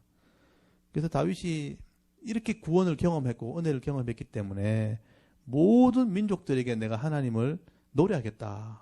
그렇게 고백하게 되는 겁니다. 51절에 여호와께서 그의 왕에게 큰 구원을 주시며 기름 부음 받은 자에게 인자를 베푸시며 영원하도록 다윗과 그 후손에게로다 하였더라. 근데 여러분 신앙생활 하시면서 이렇게 하나님을 노래하고 찬송하는 사람 이렇게 만나보셨나요? 사실 많지 않죠. 그만큼 말씀대로 순종하는 사람이 많지 않기 때문에 그래요. 실제로 말씀대로 순종하면 하나님이 이런 은혜를 베풀어 주십니다. 가끔가다 간증하시는 분들이 있죠. 죽을 병에서 살았다든지 아니면 지금 고통과 고생 사고 있다가 하나님 도우셔서 좀 번창하게 되었을 때 가끔 간증하러 다니는 사람이 있어요. 기가 막힌 어려움 속에서도 하나님을 붙들었더니 이렇게 도와주셨다. 어떤 하나님의 큰 은혜를 경험한 사람들. 그러니까 그런 사람들이 간증하는데 사실은 모든 성도들에게 이런 은혜가 있는 거예요. 사실은요. 근데 우리가 은혜를 못 누리고 있는 것이 안타까운 거죠. 그러니까 교회가 하나님 말씀을 좀 가르쳐서 저는 그런 생각이 드는 거죠. 성도들이 집에서 직장에서 이런 은혜를 누려야 되는 거예요. 이 다윗은 자기 삶에서 이걸 누렸잖아요. 여러분의 삶은 직장이잖아요. 사업터잖아요. 그러니까 여러분이 말씀대로 순종해서 여러분 가정에서 이 은혜 누리시고 직장에서 이 은혜 누리면 주일마다 와서 찬송해야 되는 거예요. 하나님께서 나를 오늘도 이렇게 도우셨습니다. 기가 막힌 어려움이 있었지만 하나님이 이렇게 나를 회복시켜 주셨습니다. 내 발을 넓게 하시고 원수들이 내게 등을 보이게 하시고 도망가게 하시고 그렇게 하나님이 나를 이렇게 건지셨습니다. 그래서 수많은 사람들이 찬송했는 우리가 노래를 만들 수는 없으면 수많은 사람이 찬송하는 것을 보면서 우리가 노래할 수 있잖아요. 그냥 건성으로 노래하는 게 아니고 진짜 내 신앙 고백으로 찬양하게 될 때 아까 보셨잖아요. 다윗이 하나님의 이름을 부를 때 하나님 기뻐하신다고요. 하나님의 이름을 부르고 높이면 하나님이 찬양을 받으시는 것이죠. 내가 찬송 이렇게 내 백성을 만든 이유는 나의 찬송을 부르게 하려 하십니다. 이사야서에 나오는 말씀이죠. 그래서 하나님을 제대로 알고 이렇게 시편에 있는 노래를 가지고 노래하는 것, 그게 하나님이 기뻐하시는 것입니다. 제가 지금 22장을 다 읽었는데 이게 다윗의 시편이죠. 노래죠. 다윗이 마지막 인생을 정리하면서 하나님은 내게 이런 분이었다 하고 고백한 거예요. 자랑한 거예요. 여러분에게도 이런 시편이 있어야 되는 거예요. 그런 시편이 있습니까? 오늘 자기 전에 하나님이 나를 어떻게 도우셨는가 한번 써보십시오. 쓸 일이 좀 많아야 되는데 저는 이런 좀 공감을 하고 좀 저도 그랬습니다. 이런 사람이 좀 나와야 되는데 아무 얘기도 안 하고 앉아있고 할 말이 없는 것처럼 하나님하고 아무 관계 없는 것처럼 너무 열심히 혼자 사는 거 아닙니까 여러분들. 하나님이 계속 지켜보고 있는데 혹이나 불러줄까 내가 도와준 걸 좀 알까. 하나님이 늘 기다리고 있다는 걸 기억하셔야 돼요. 우리 마음속에 들어가서 계속 보고 있는 거죠. 하나님이 도와줬는데 어떻게 하나. 근데 뒤도 안 돌아보고 자기가 한 것처럼 이렇게 막 다니면 하나님도 삐집니다. 하나님 삐지면 말도 잘 안 해요. 전에 보셨잖아요. 아브라함이 말 안 들으니까 13년 동안 아무 말도 안 하시잖아요. 13년 동안. 그러니까 이 시편의 고백들을 여러분 잘 이렇게 이해하시면 좋겠어요. 우리가 그런 하나님의 은혜를 또 이렇게 노래하고, 근데 우리가 노래를 잘 못 만드니까 이미 만들어 놓은 노래가 많잖아요. 그런 찬양들 보시면서 이건 내 마음 같다 이럴 때는 여러분이 그 찬양으로 고백을 하시면 됩니다.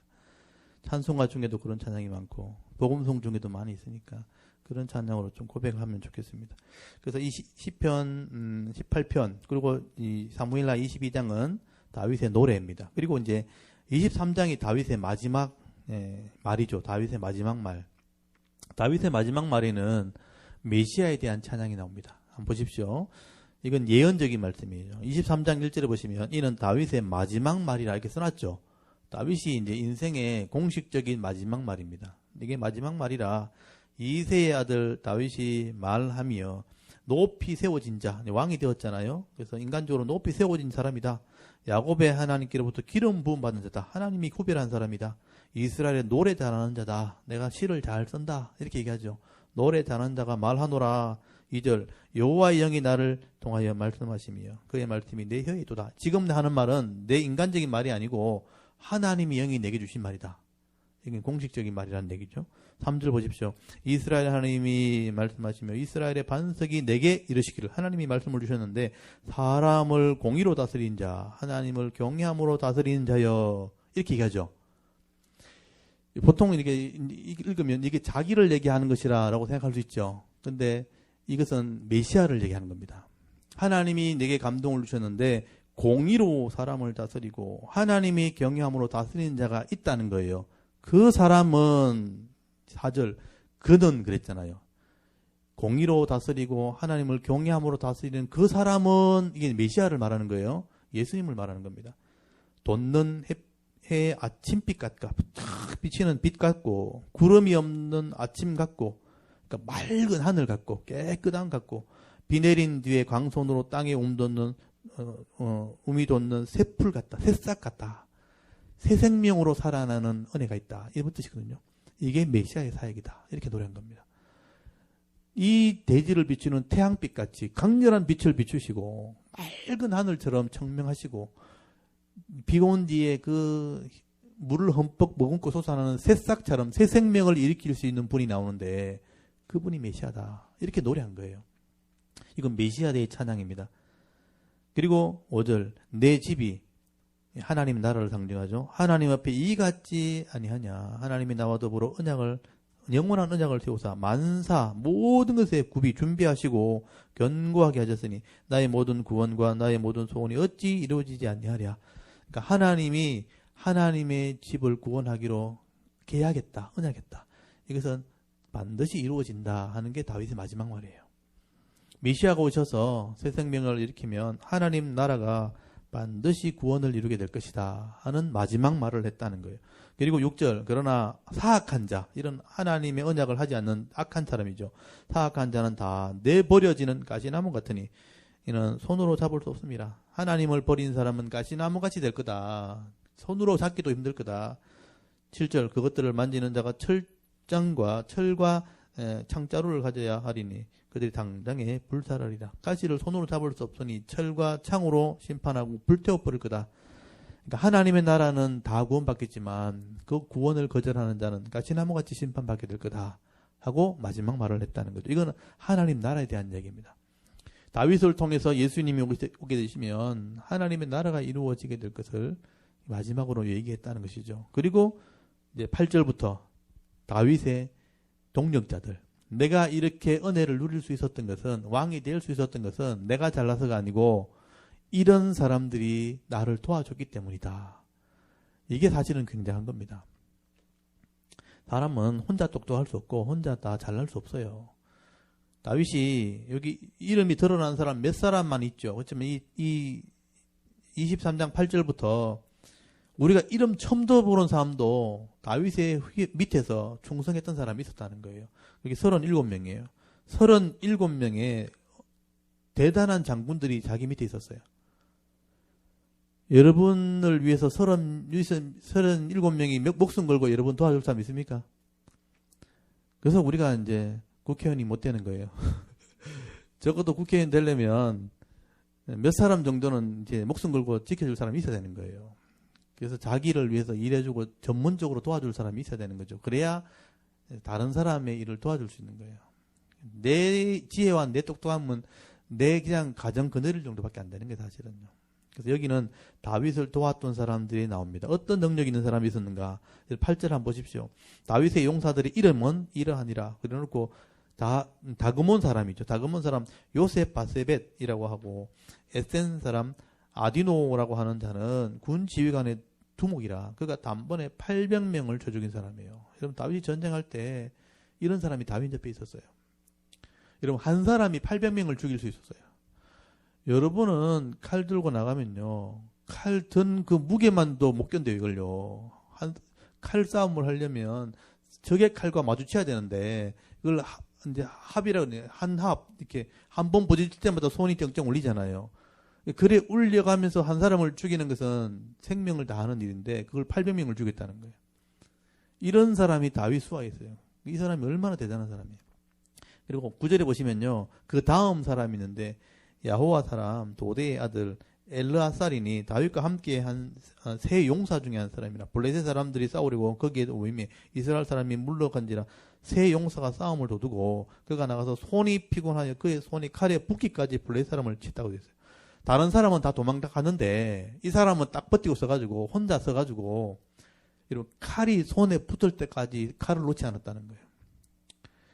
이 표현이 무슨 의미냐면, 칼을 잡았는데 손에 덜러붙었다는 뜻인데, 이 덜러붙었다는 것은 실질적으로 불가능한 것이고, 손이 펴지지 않을 정도로 칼을 쥐고 있었다는 거예요. 이제 더 이상 손이 말을 안 들 때까지 끝까지 싸웠다는 뜻이에요.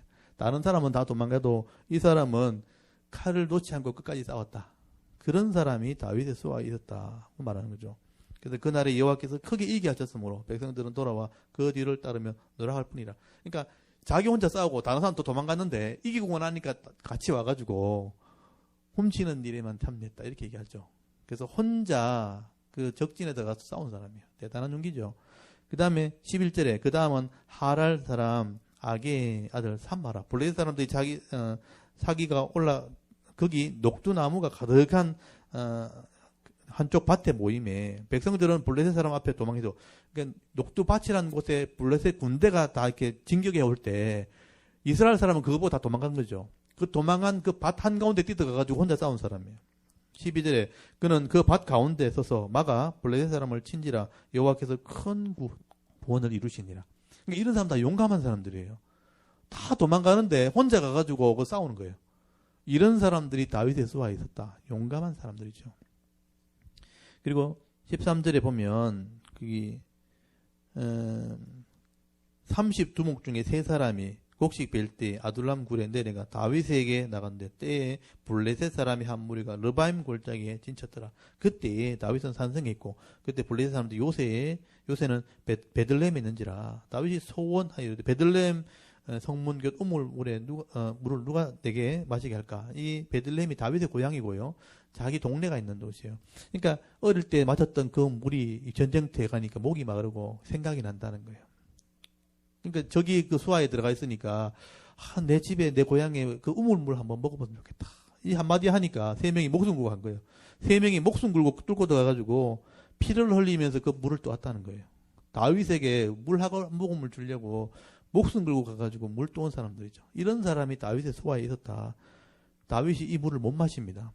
피를 흘리면서 물을 떠왔으니까 이걸 어떻게 내가 마시겠나 하고 하나님께 부어드렸다고 되어 있어요. 17절에 보시면 이르되 여호와여 내가 나를 위하여 결단코 이런 일을 하지 아니하리다. 이는 목숨을 걸고 갔던 사람들의 피가 아니니까 하고 마시기를 절개하지 아니하니라. 세 용사가 이런 일을 행했다는 거예요. 그러니까 이런 말 다시는 안 하겠습니다. 말만 하면 목숨 고독하니까 이 세 명의 용사가 다윗 옆에 있었다는 거예요. 18절에 보시면 요압의 아우 아비새, 자기 조카죠. 아비새가 300명과 싸워서 이긴 사람이에요. 대단한 사람이에요. 이 사람도. 능력 있는 사람입니다. 300대 1로 싸운 사람. 그 다음에 20절에 버나야. 이 버나야는 길게 써놨어요. 그러니까 이 버나야 얘기만 제일 길게 써놨어요. 이 사람이 얼마나 용기 있는 사람인가. 또 남들이 하지 않는 일을 하는 사람이에요. 이 버나야는 제가 그래서 좋아하는 사람입니다. 그러니까 누가 시키지 않아도 자기 일을 잘하는 사람이에요.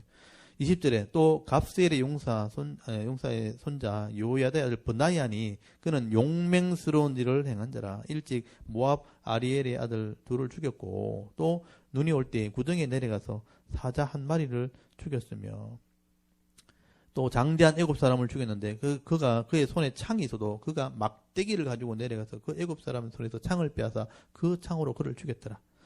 여기 보시면 눈 오는 날에 이스라엘에도 눈이 옵니다. 겨울에는 눈이 오는데 눈 오는 날에 웅덩이 구덩이에 내려가서 사자를 쳐 죽였다. 그 웅덩이가 뭐냐 하면 이스라엘은 비가 잘 안 오니까 그 바위를 쪼아서 구덩이를 파놓으면 물을 모아놓는 그 구덩이를 파놓는 거예요.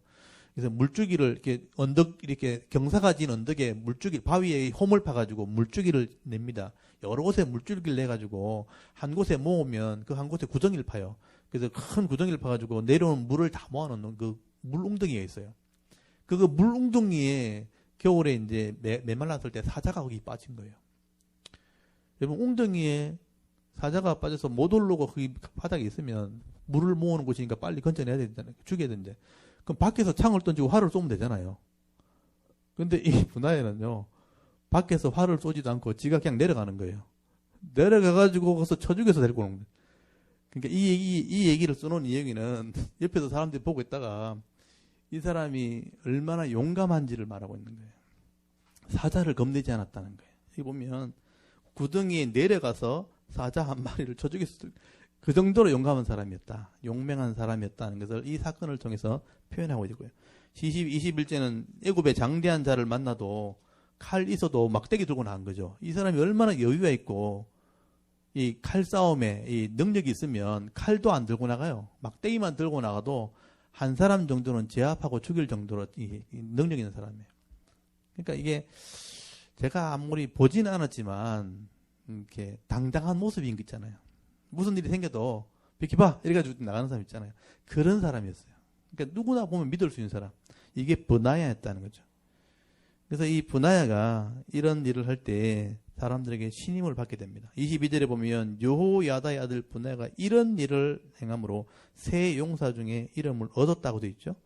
30명보다 존귀하나 그러나 세 용사에게는 미치지 못하였더라. 다윗은 그를 세워 시위대장을 삼았더라. 이 브나야를 세워가지고 시위대장을 삼았죠. 전체를 지휘할 수 있는 장군으로 세웠다라고 말하고 있습니다.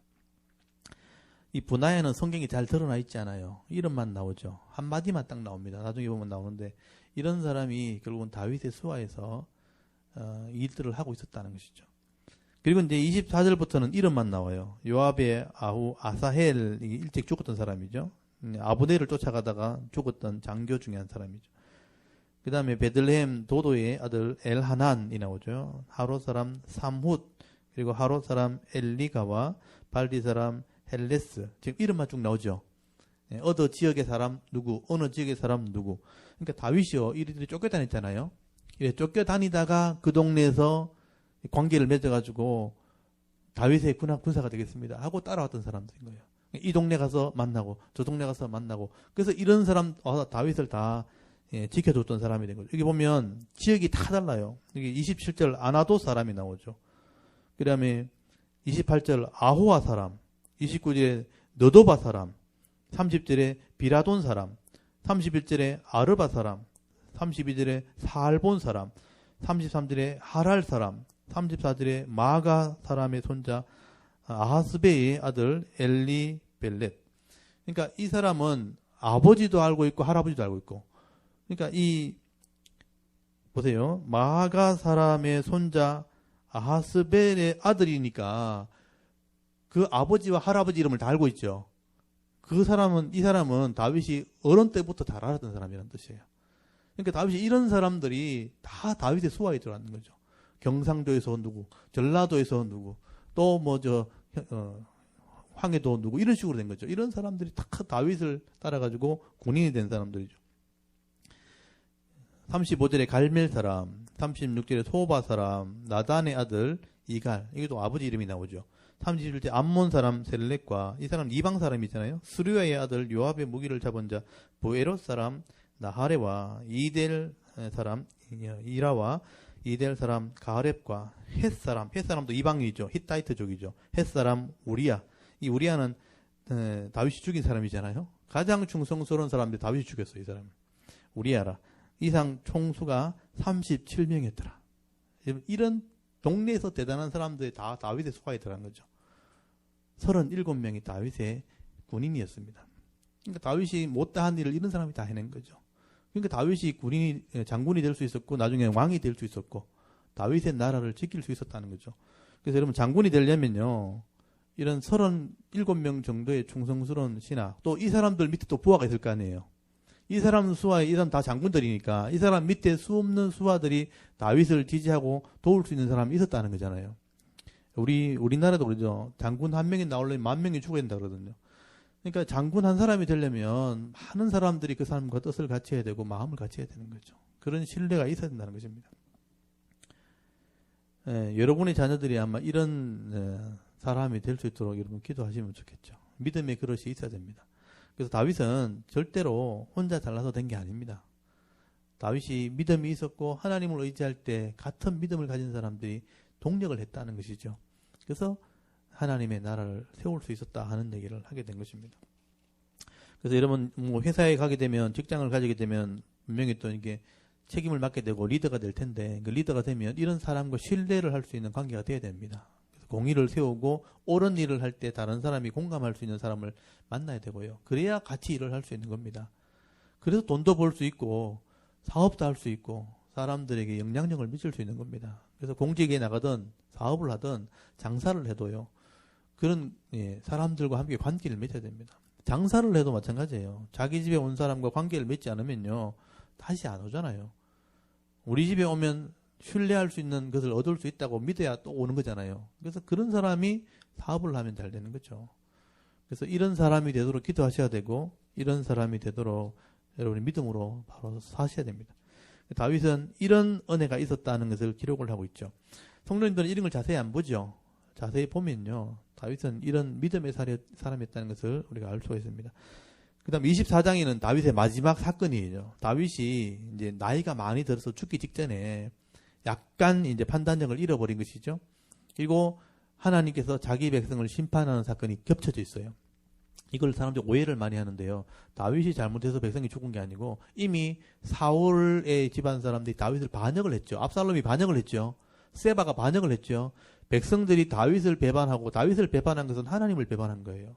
그래서 하나님을 배반하고 다윗을 배반하고 다 대적을 했던 사람들이기 때문에 하나님이 그 백성이 회개하지 않으니까 심판하신 거죠. 그게 24장이에요. 그리고 다윗은 인간적인 잘못 판단, 하나님을 의지했던 사람이 이제는 인간을 의지하려고 하는 마음으로 싹 돌아선 거죠. 하나님이 다윗을 책망하시면서 백성을 심판하는 사건이 24장이에요. 그만큼 다윗의 말년의 마지막 모습은 신앙이 이렇게 희미해졌다는 뜻입니다. 24장 1절 한번 보세요. 이 본문을 잘 보셔야 됩니다. 여호와께서 다시 이스라엘을 향하여 진노하사. 지금 누구를 향해서 진노했습니까? 누구를 향했어요? 이스라엘을 향했다는 게 중요한 거예요. 이스라엘을 향해서 진노하셨어요. 또 그들을 치시려고, 그러니까 이스라엘을 치시려고 다윗을 격동시키사 가서 이스라엘과 유다의 인구를 조사하라 하신지라. 지금 다윗은 격동됐죠. 이렇게 다윗을 일으켰다.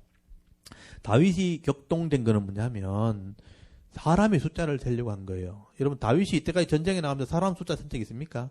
다윗은 하나님을 의지하니까 하나님이 도와줬잖아요. 나이가 드니까 힘이 빠지니까 내가 얼마나 센지 한번 살펴보고 싶은 거죠. 내 백성의 숫자, 내 군인의 숫자를 한번 세워보자.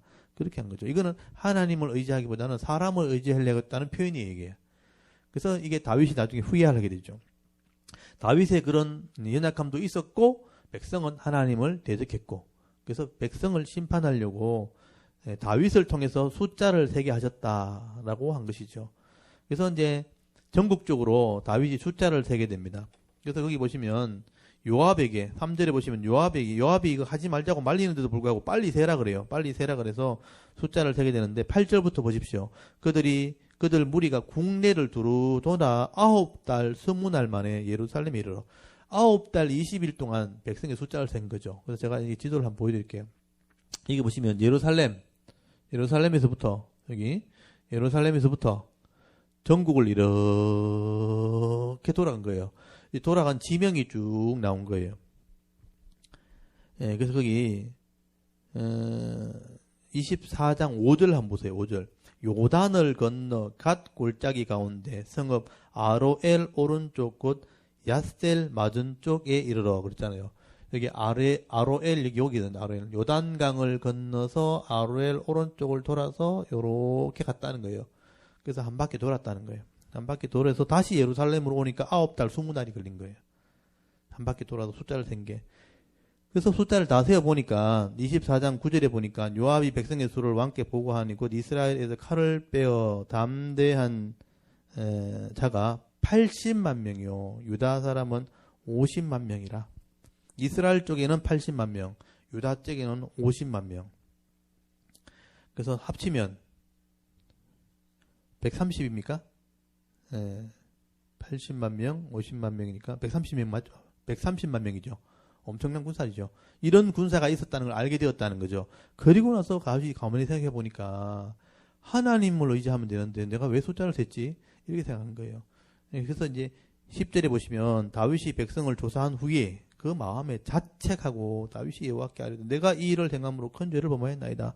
여호와 이제 간구하옵나니 종의 죄를 사하여 주옵소서. 내가 심히 미련하게 행하였나이다. 이게 다윗을 칭찬할 부분이에요. 잘못된 걸 알아도 내가 왕인데 그럴 수 있잖아요. 왕이 그럴 수 있지. 이렇게 할 수 있지만 다윗은 그렇게 하진 않았다는 거죠. 이렇게 실수는 하죠. 여러분 다윗은 완벽한 사람이 아닙니다. 때로는 유혹을 받아서 실수하지만 잘못한 것 알면 엎드리는 거예요. 그게 하나님의 은혜죠. 다윗은 이렇게 잘못한 것 알고 또 회개합니다. 하나님 제가 미련하게 행했습니다. 여기 보면 내가 심히 미련하게 행하였나이다. 여러분 제발 이런 마음을 좀 가졌으면 좋겠어요. 여러분 장로님 됐다고 또 권사님 됐다고 교회 오래 다녔다고 이렇게 절대 교만하면 안 됩니다. 여러분 뭐 목사가 돼도요 절대 교만하면 안 됩니다. 잘못하면 인정해야 됩니다. 그거 인정 못해가지고요 사람들이 다 타락하는 겁니다. 잘못한 거 뻔히 아는데 잘못했다 안 하는 거예요. 그럼 상처를 받아요. 그래서 서로 싸우는 거예요. 담이 생겨가지고 그것도 밝혀내려고 저 사람 얘기하고 다니는 거예요. 저 사람 저렇게 잘못된 거다. 또 말하고 다니잖아요. 믿음 있는 사람들은 들어도 하나님께 맡겨 기도하는데 믿음 없는 사람은요 더 크게 떠들고 다닙니다. 또 그래서 분위기가요 다 이렇게 정죄하는 분위기 돼버리면 또 편이 갈리게 되고 싸우게 되고 이런 일이 벌어지는 거예요. 그래서 내가 인정하지 않으면 그런 일들이 계속 일어납니다. 그래서 인정하고 믿음으로 엎드리면 됩니다. 엎드리면 하나님이 회개하는 자들에게는 회복시켜주고 원래대로 하나님 돌려놓기로 약속이 돼 있어요. 그게 말씀대로 은혜가 임하는 겁니다.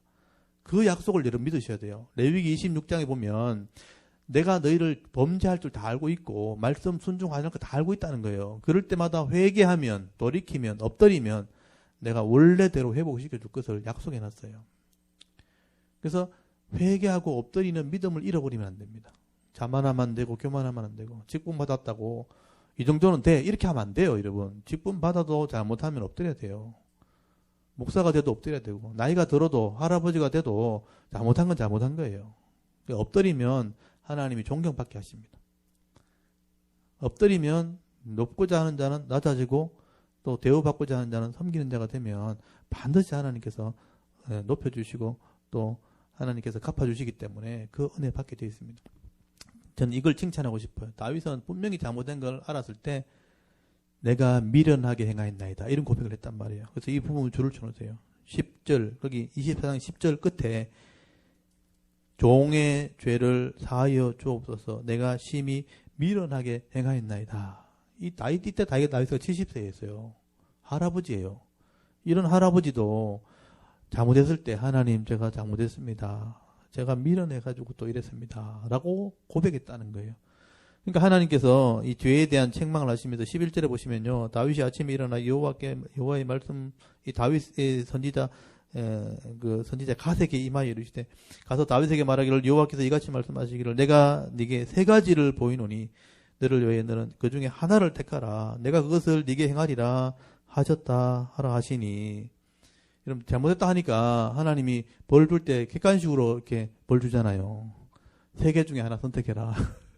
하나님 무조건 안 때리고 세 개를 내가 이렇게 벌을 주고 싶은데 선택해라. 그래서 이제 설명을 하잖아요.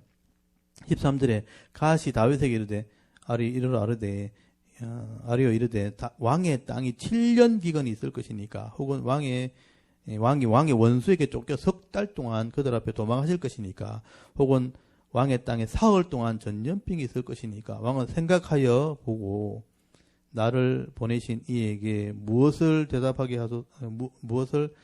하소서 하는지라. 여러분 7년 기근 석 달 동안 원수에게 쫓겨다니는 거, 그리고 3일 동안 전염병 있는 거, 세 개를 딱 얘기한 거니까 7년 너무 길죠, 솔직히. 그러니까 석 달은 평생 쫓겨다니는데 또 석 달이 70세가 되가 쫓겨다니니까 힘들잖아요. 그래서 3일을 선택해, 3일.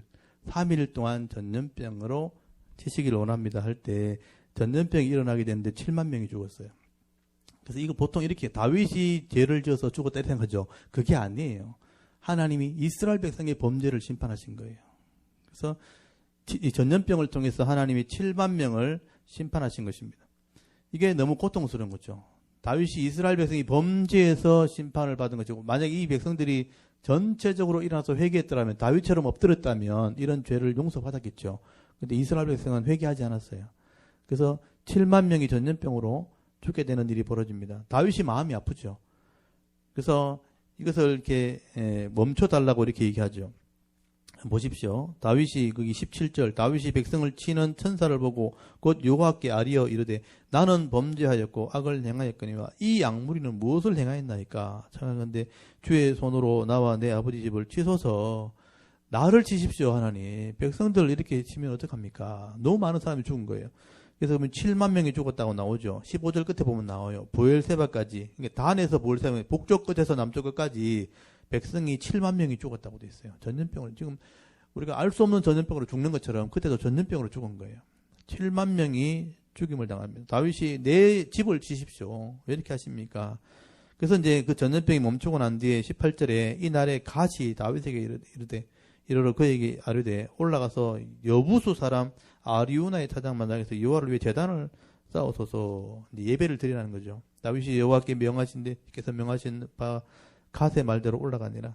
아리우나가 바라보다가 왕과 그의 부하들이 자기에게 건너옴을 보고 자기가 왕 앞에 얼굴을 땅에 대고 절하며 이르되 어찌하여 내 주 왕께서 종에게 임하시나이까 하니 다윗이 이르되 내게서 타작마당을 사서 여호와께 제단을 쌓아 백성에게 내리는 재앙을 그치게 하려 함이라 하는지라. 아리우나가 다윗에게 아뢰되 원하건대 내 주 왕은 좋게 여기시는 대로 취하여 드리소서. 번제에 대하여는 소가 있고 뗄 나무에 대하여는 마당질하는 도구와 또 소의 몽이가 있나이다. 이 아리우나가 자기 타작마당을 바치겠다는 거예요. 그러니까 다윗이 아니다. 내가 값을 치르지 않고는 예배를 드리지 않겠다. 그래서 그 아리우나의 타작마당을 돈 주고 삽니다. 그래서 여기 24절에 보시면 왕이 아리우나에게 이르되 그렇지 아니하다. 내 값을 주고 네게서 살리라. 값 없이는 내 하나님 여호와께 번제를 드리지 아니하라 하고 다윗이 은 50세겔로 타작마당과 소를 사요. 그리고 그 타작마당에서 예배를 드립니다. 25절 그곳에서 여호와를 위해 제단을 쌓고 번제와 화목제를 드렸더니 이 여호와께서 그 땅을 위한 기도를 들으심에 이스라엘에게 내리는 재앙이 그쳤더라. 다윗이 마지막에 이런 숫자를 세는 바람에 또 백성이 불순종하는 바람에 심판이 임하게 되었을 때 전염병으로 이제 재앙이 임하게 되었고 예배할 때 회복됐다는 얘기예요. 그 타작마당이 바로 성전이 세워진 그 자리입니다. 이 아리우나의 타작마당이 어디냐면 여기 보시면 다윗성이 여기 있죠.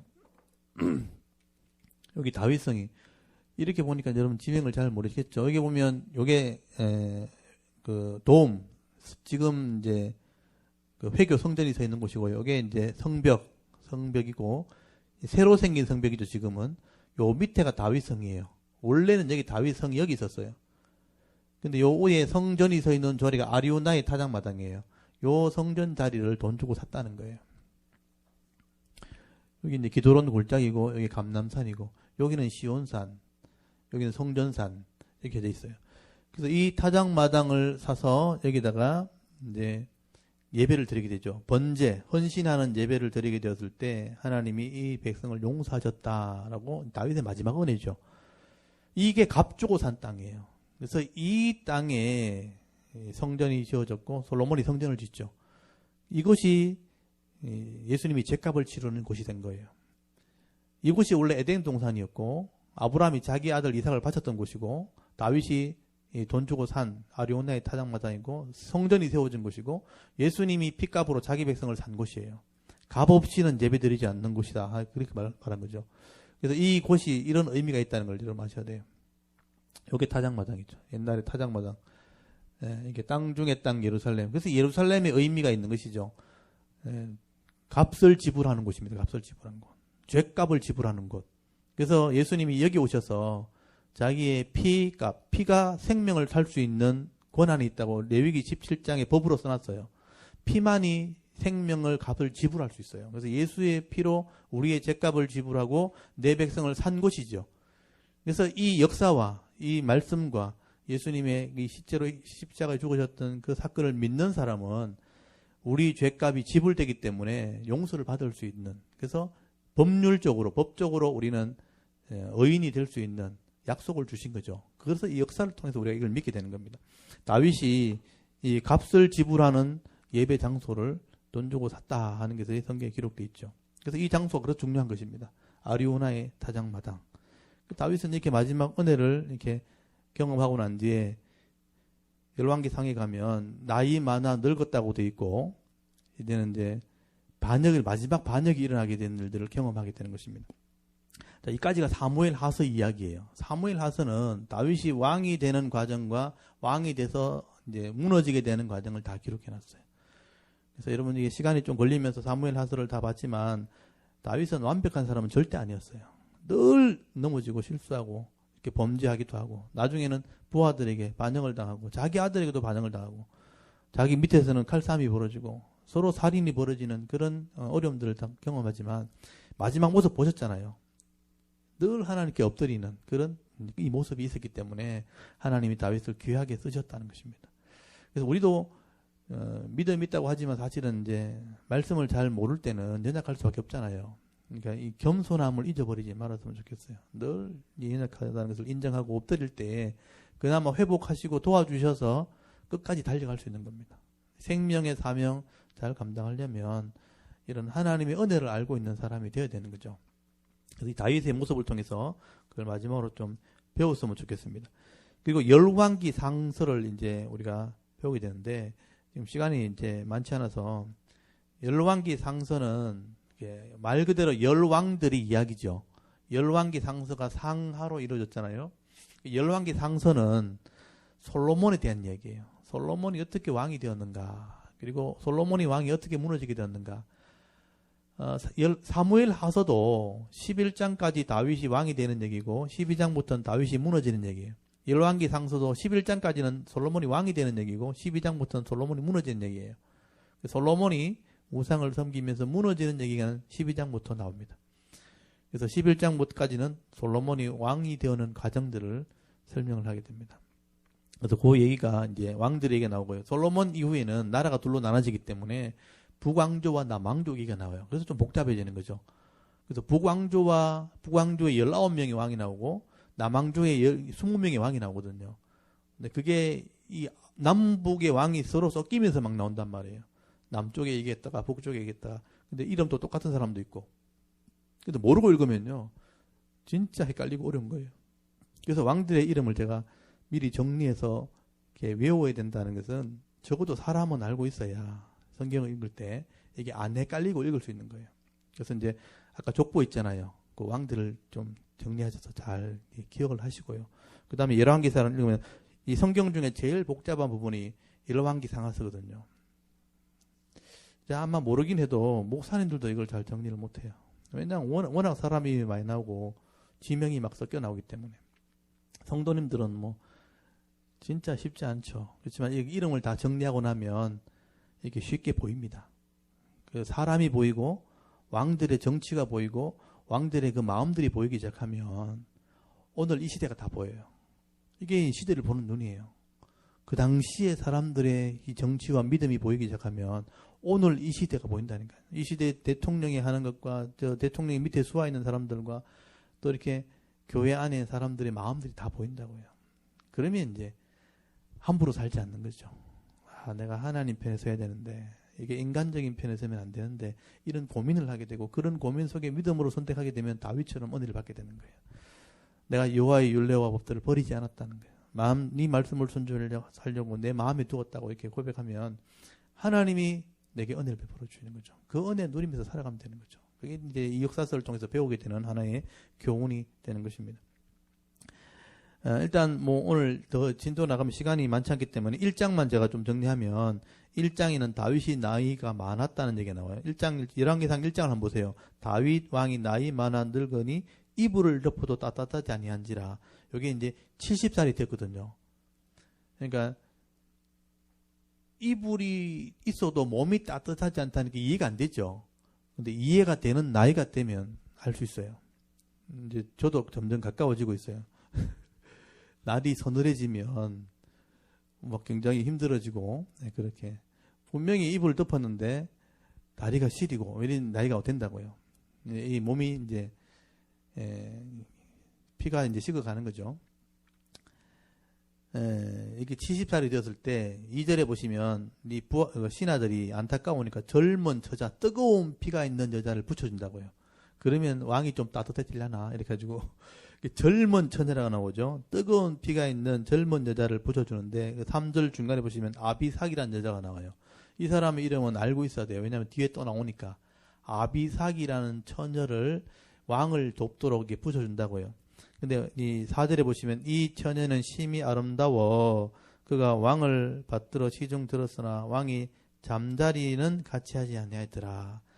왕이 더 이상 이런 여자를 품을 수 없을 정도의 기력이 약해진 거예요. 젊은 처녀잖아요. 왕이 죽으면 이 사람은 이제 혼자 살아야 되는 거죠. 그래서 이제 다윗도 이제 그것까지 생각한 거죠. 그래서 이제 젊은 처녀가 있었지만, 이렇게 다윗은 그만큼 약해져 있었다라는 얘기를 하겠죠. 그러니까 이제 다음 왕위가 걱정되잖아요. 그럼 빨리 세자를 책봉하고 왕위를 넘겨줘야 된다고요. 그러니까 다윗이 다음 왕을 지명하지 않으니까 성질 급한 아들들이 이제 반역을 일으킨 거예요. 마지막 반역이 일어납니다. 여러분 1장 5절 보세요. 그때 핫깃의 아들, 핫깃은 다윗의 아내입니다. 핫깃의 아들 아도니아라는 사람이요. 스스로 높여서 이르기를 내가 왕이 되리라 이렇게 말했다는 거예요. 내가 왕위를 빨리 안 넘겨주니까 내가 왕이 되리라 하고 자기를 위하여 병거와 기병과 호위병 50명을 준비했다. 군사를 준비한 거예요. 그리고 6절에 그는 압살롬 다음에 태어난 자요 용모가 심히 준수한 자라. 그러니까 압살롬이 세 번째 아들이니까 요 사람 네 번째 아들이죠. 그러니까 이 왕위를 물려주지 않으니까 군대를 동원해가지고 왕위를 이제 차지하려고 했다는 거죠. 7절에 보시면 아도니아가 수르야의 아들 요압, 드디어 요압이 아도니아와 합세하게 됩니다. 이 요압이 다윗을 대적했던 사람이잖아요. 그러니까 대들었던 사람이잖아요. 결국은 갈라서게 되는 거죠. 요압이 아도니아를 후계자로 이제 섬기려고 하죠. 제사장 아비아달, 이 제사장은 종교 지도자죠. 그러니까 제사장은 사독이 있고 아비아달이 있어요. 사독은 유다 쪽의 제사장이고 아비아달은 북쪽의 제사장이에요. 그러니까 이 사람이 요압과 함께 아도니아와 이제 연합을 하게 된 거죠. 정치 세력을 만든 거죠. 그래서 반역을 꿈꾸게 됩니다. 그래서 여기 이 반역 모의를 하게 되는데 거기 8절 보시면 제사장 사독, 이거는 반대편. 여호야다의 아들 브나야, 이 사람 충신이니까 반대편. 선지자 나단, 이 사람도 다윗 편. 시므이와 레이와 다윗의 용사들은 아도니아와 같이 하지 아니하였더라. 반대쪽에 서 있었죠. 아도니아가 에노로겔 근방 소헬렛 바위 곁에 양과 소와 살찐 송아지를 잡고 왕자 곧 자기의 모든 동생과 왕의 신하 된 유다 모든 사람들을 청했죠. 자기의 무리들을 모은 거죠. 10절 선지자 나단과 분나의 용사들과 자기 동생 솔로몬을 청하지 아니하였더라. 여기 이제 에노로겔이라는 장소가 나오는데 여기 이제 반역을 계획했던 곳이에요. 네, 장소를 한번 보여드릴게요. 네, 여기 없네요. 죄송한데요. 이게 열왕기 상을 열어줄 수 있겠어요? 네, 여기 지금 에노로겔 어디냐면 요 다윗성 바로 밑에 여기에요. 여기서 거리가 얼마 안 돼요. 그래서 에드로겔에서 마지막 모의를 하게 되었을 때에 나단 선지자가 이걸 알고 바세바를 찾아갑니다. 그리고 다윗이 살아있을 때, 이렇게 건강히 있을 때 내가 바세바의 아들 솔로몬에게 왕위를 주겠다고 약속을 했거든요. 근데 그 얘기를 하게 되는 거예요. 당신이 지금 몸이 약하니까 왕위를 넘겨주지 않으니까 반역이 지금 일어나고 있다. 지금 아도니아가 왕된 것처럼 행동한다는 거예요. 그래서 바세바를 찾아가서 아도니아가 왕이 된 거 아십니까? 소문 들었습니까? 난 모르는데 지금 왕을 지금 하려고 하고 있습니다. 다윗에게 빨리 찾아가서 왕위를 빨리 넘겨주라고 얘기하십시오. 그래서 바세바가 다윗을 찾아갑니다. 다윗을 찾아가서 지금 아도니아가 왕이 됐다 하는데 들었습니까? 당신이 명령한 겁니까? 아니다 하니까 빨리 왕위를 넘겨주십시오. 그래서 이제 솔로몬에게 왕위를 넘겨달라고 얘기할 때 나단 선지자가 뒤따라 돌아서 빨리 왕위를 넘겨주지 않으면 반역이 일어납니다 하고 얘기하게 될 때 다윗이 정식으로 솔로몬을 이제 불러서 왕위를 넘겨줍니다. 근데 지금 군대 장관이 넘어갔잖아요. 요압. 다윗의 군대를 지휘할 사람이 필요한 거예요. 그래서 이게 제일 중요한 게 군대거든요. 다윗이 이 군대 장관을 브나야를 부릅니다. 그래서 브나야를 불러가지고 네가 솔로몬에게 군장이 되어라. 쉽게 말하면 솔로몬을 지키는 네가 장군이 되라는 거예요. 반역이 일어나도 네가 솔로몬을 지켜야 된다. 네가 장군이 되어서 군대를 지휘해라. 그리고 사독과 제사장들을 불러가지고 기름을 부어서 왕위를 삼어라. 그래서 기온샘으로 내려오게 됩니다. 여러분 기온샘이 뭐냐면 기드론 골짜기 말고 다윗섬 바로 밑에 있어요. 여기서 샘이 있어요. 샘. 물이 흘러나오는 곳인데 기온샘에 가서 기름을 부어 왕위를 넘겨주는 대관식을 하게 됩니다. 그래서 이제 급하게 솔로몬이 왕위를 넘겨주는 장면이 나오게 되는데요. 거기 1장 32절 한번 보세요. 1장 32절 다윗이 이르되 제사장 사독과 선지자 나단과 여호야다의 아들 브나야를 내 앞에 부르라 하니 그들이 왕 앞에 이른지라. 이 사람이 이제 다윗의 수하에서 솔로몬의 왕위를 이어받을 사람들입니다. 그래서 여기 33절 왕이 그들에게 이르되 너희는 너희 주의 신하들을 데리고 내 아들 솔로몬을 내 노새에 태우고 기혼으로 인도하여 내려가고 거기서 제사장 사독과 선지자 나단은 그에게 기름을 부어 이스라엘 왕으로 삼고 너희는 뿔라파를 불며 솔로몬 왕은 만세수 하옵소서 하라. 이렇게 말했죠. 이게 이제 왕위를 넘겨주는 시기입니다. 그래서 기혼샘에 가가지고 제사장들이 선지자들이 기름을 붓고 왕 만세 백성이 부르게 됩니다. 그래서 39절에 보시면요. 제사장 사독이 성박 가운데에 기름 담은 뿔을 가져다가 솔로몬에게 기름을 부으니 이에 뿔나파를 불고 모든 백성이 솔로몬 왕은 만세수를 하옵소서 하면서 나파를 불고 막 잔치를 벌립니다. 40절에 모든 백성이 그를 따라 올라가서 피리를 불며 크게 절구함으로 땅이 그들의 소리로 말미암아 갈라질 듯 했어요.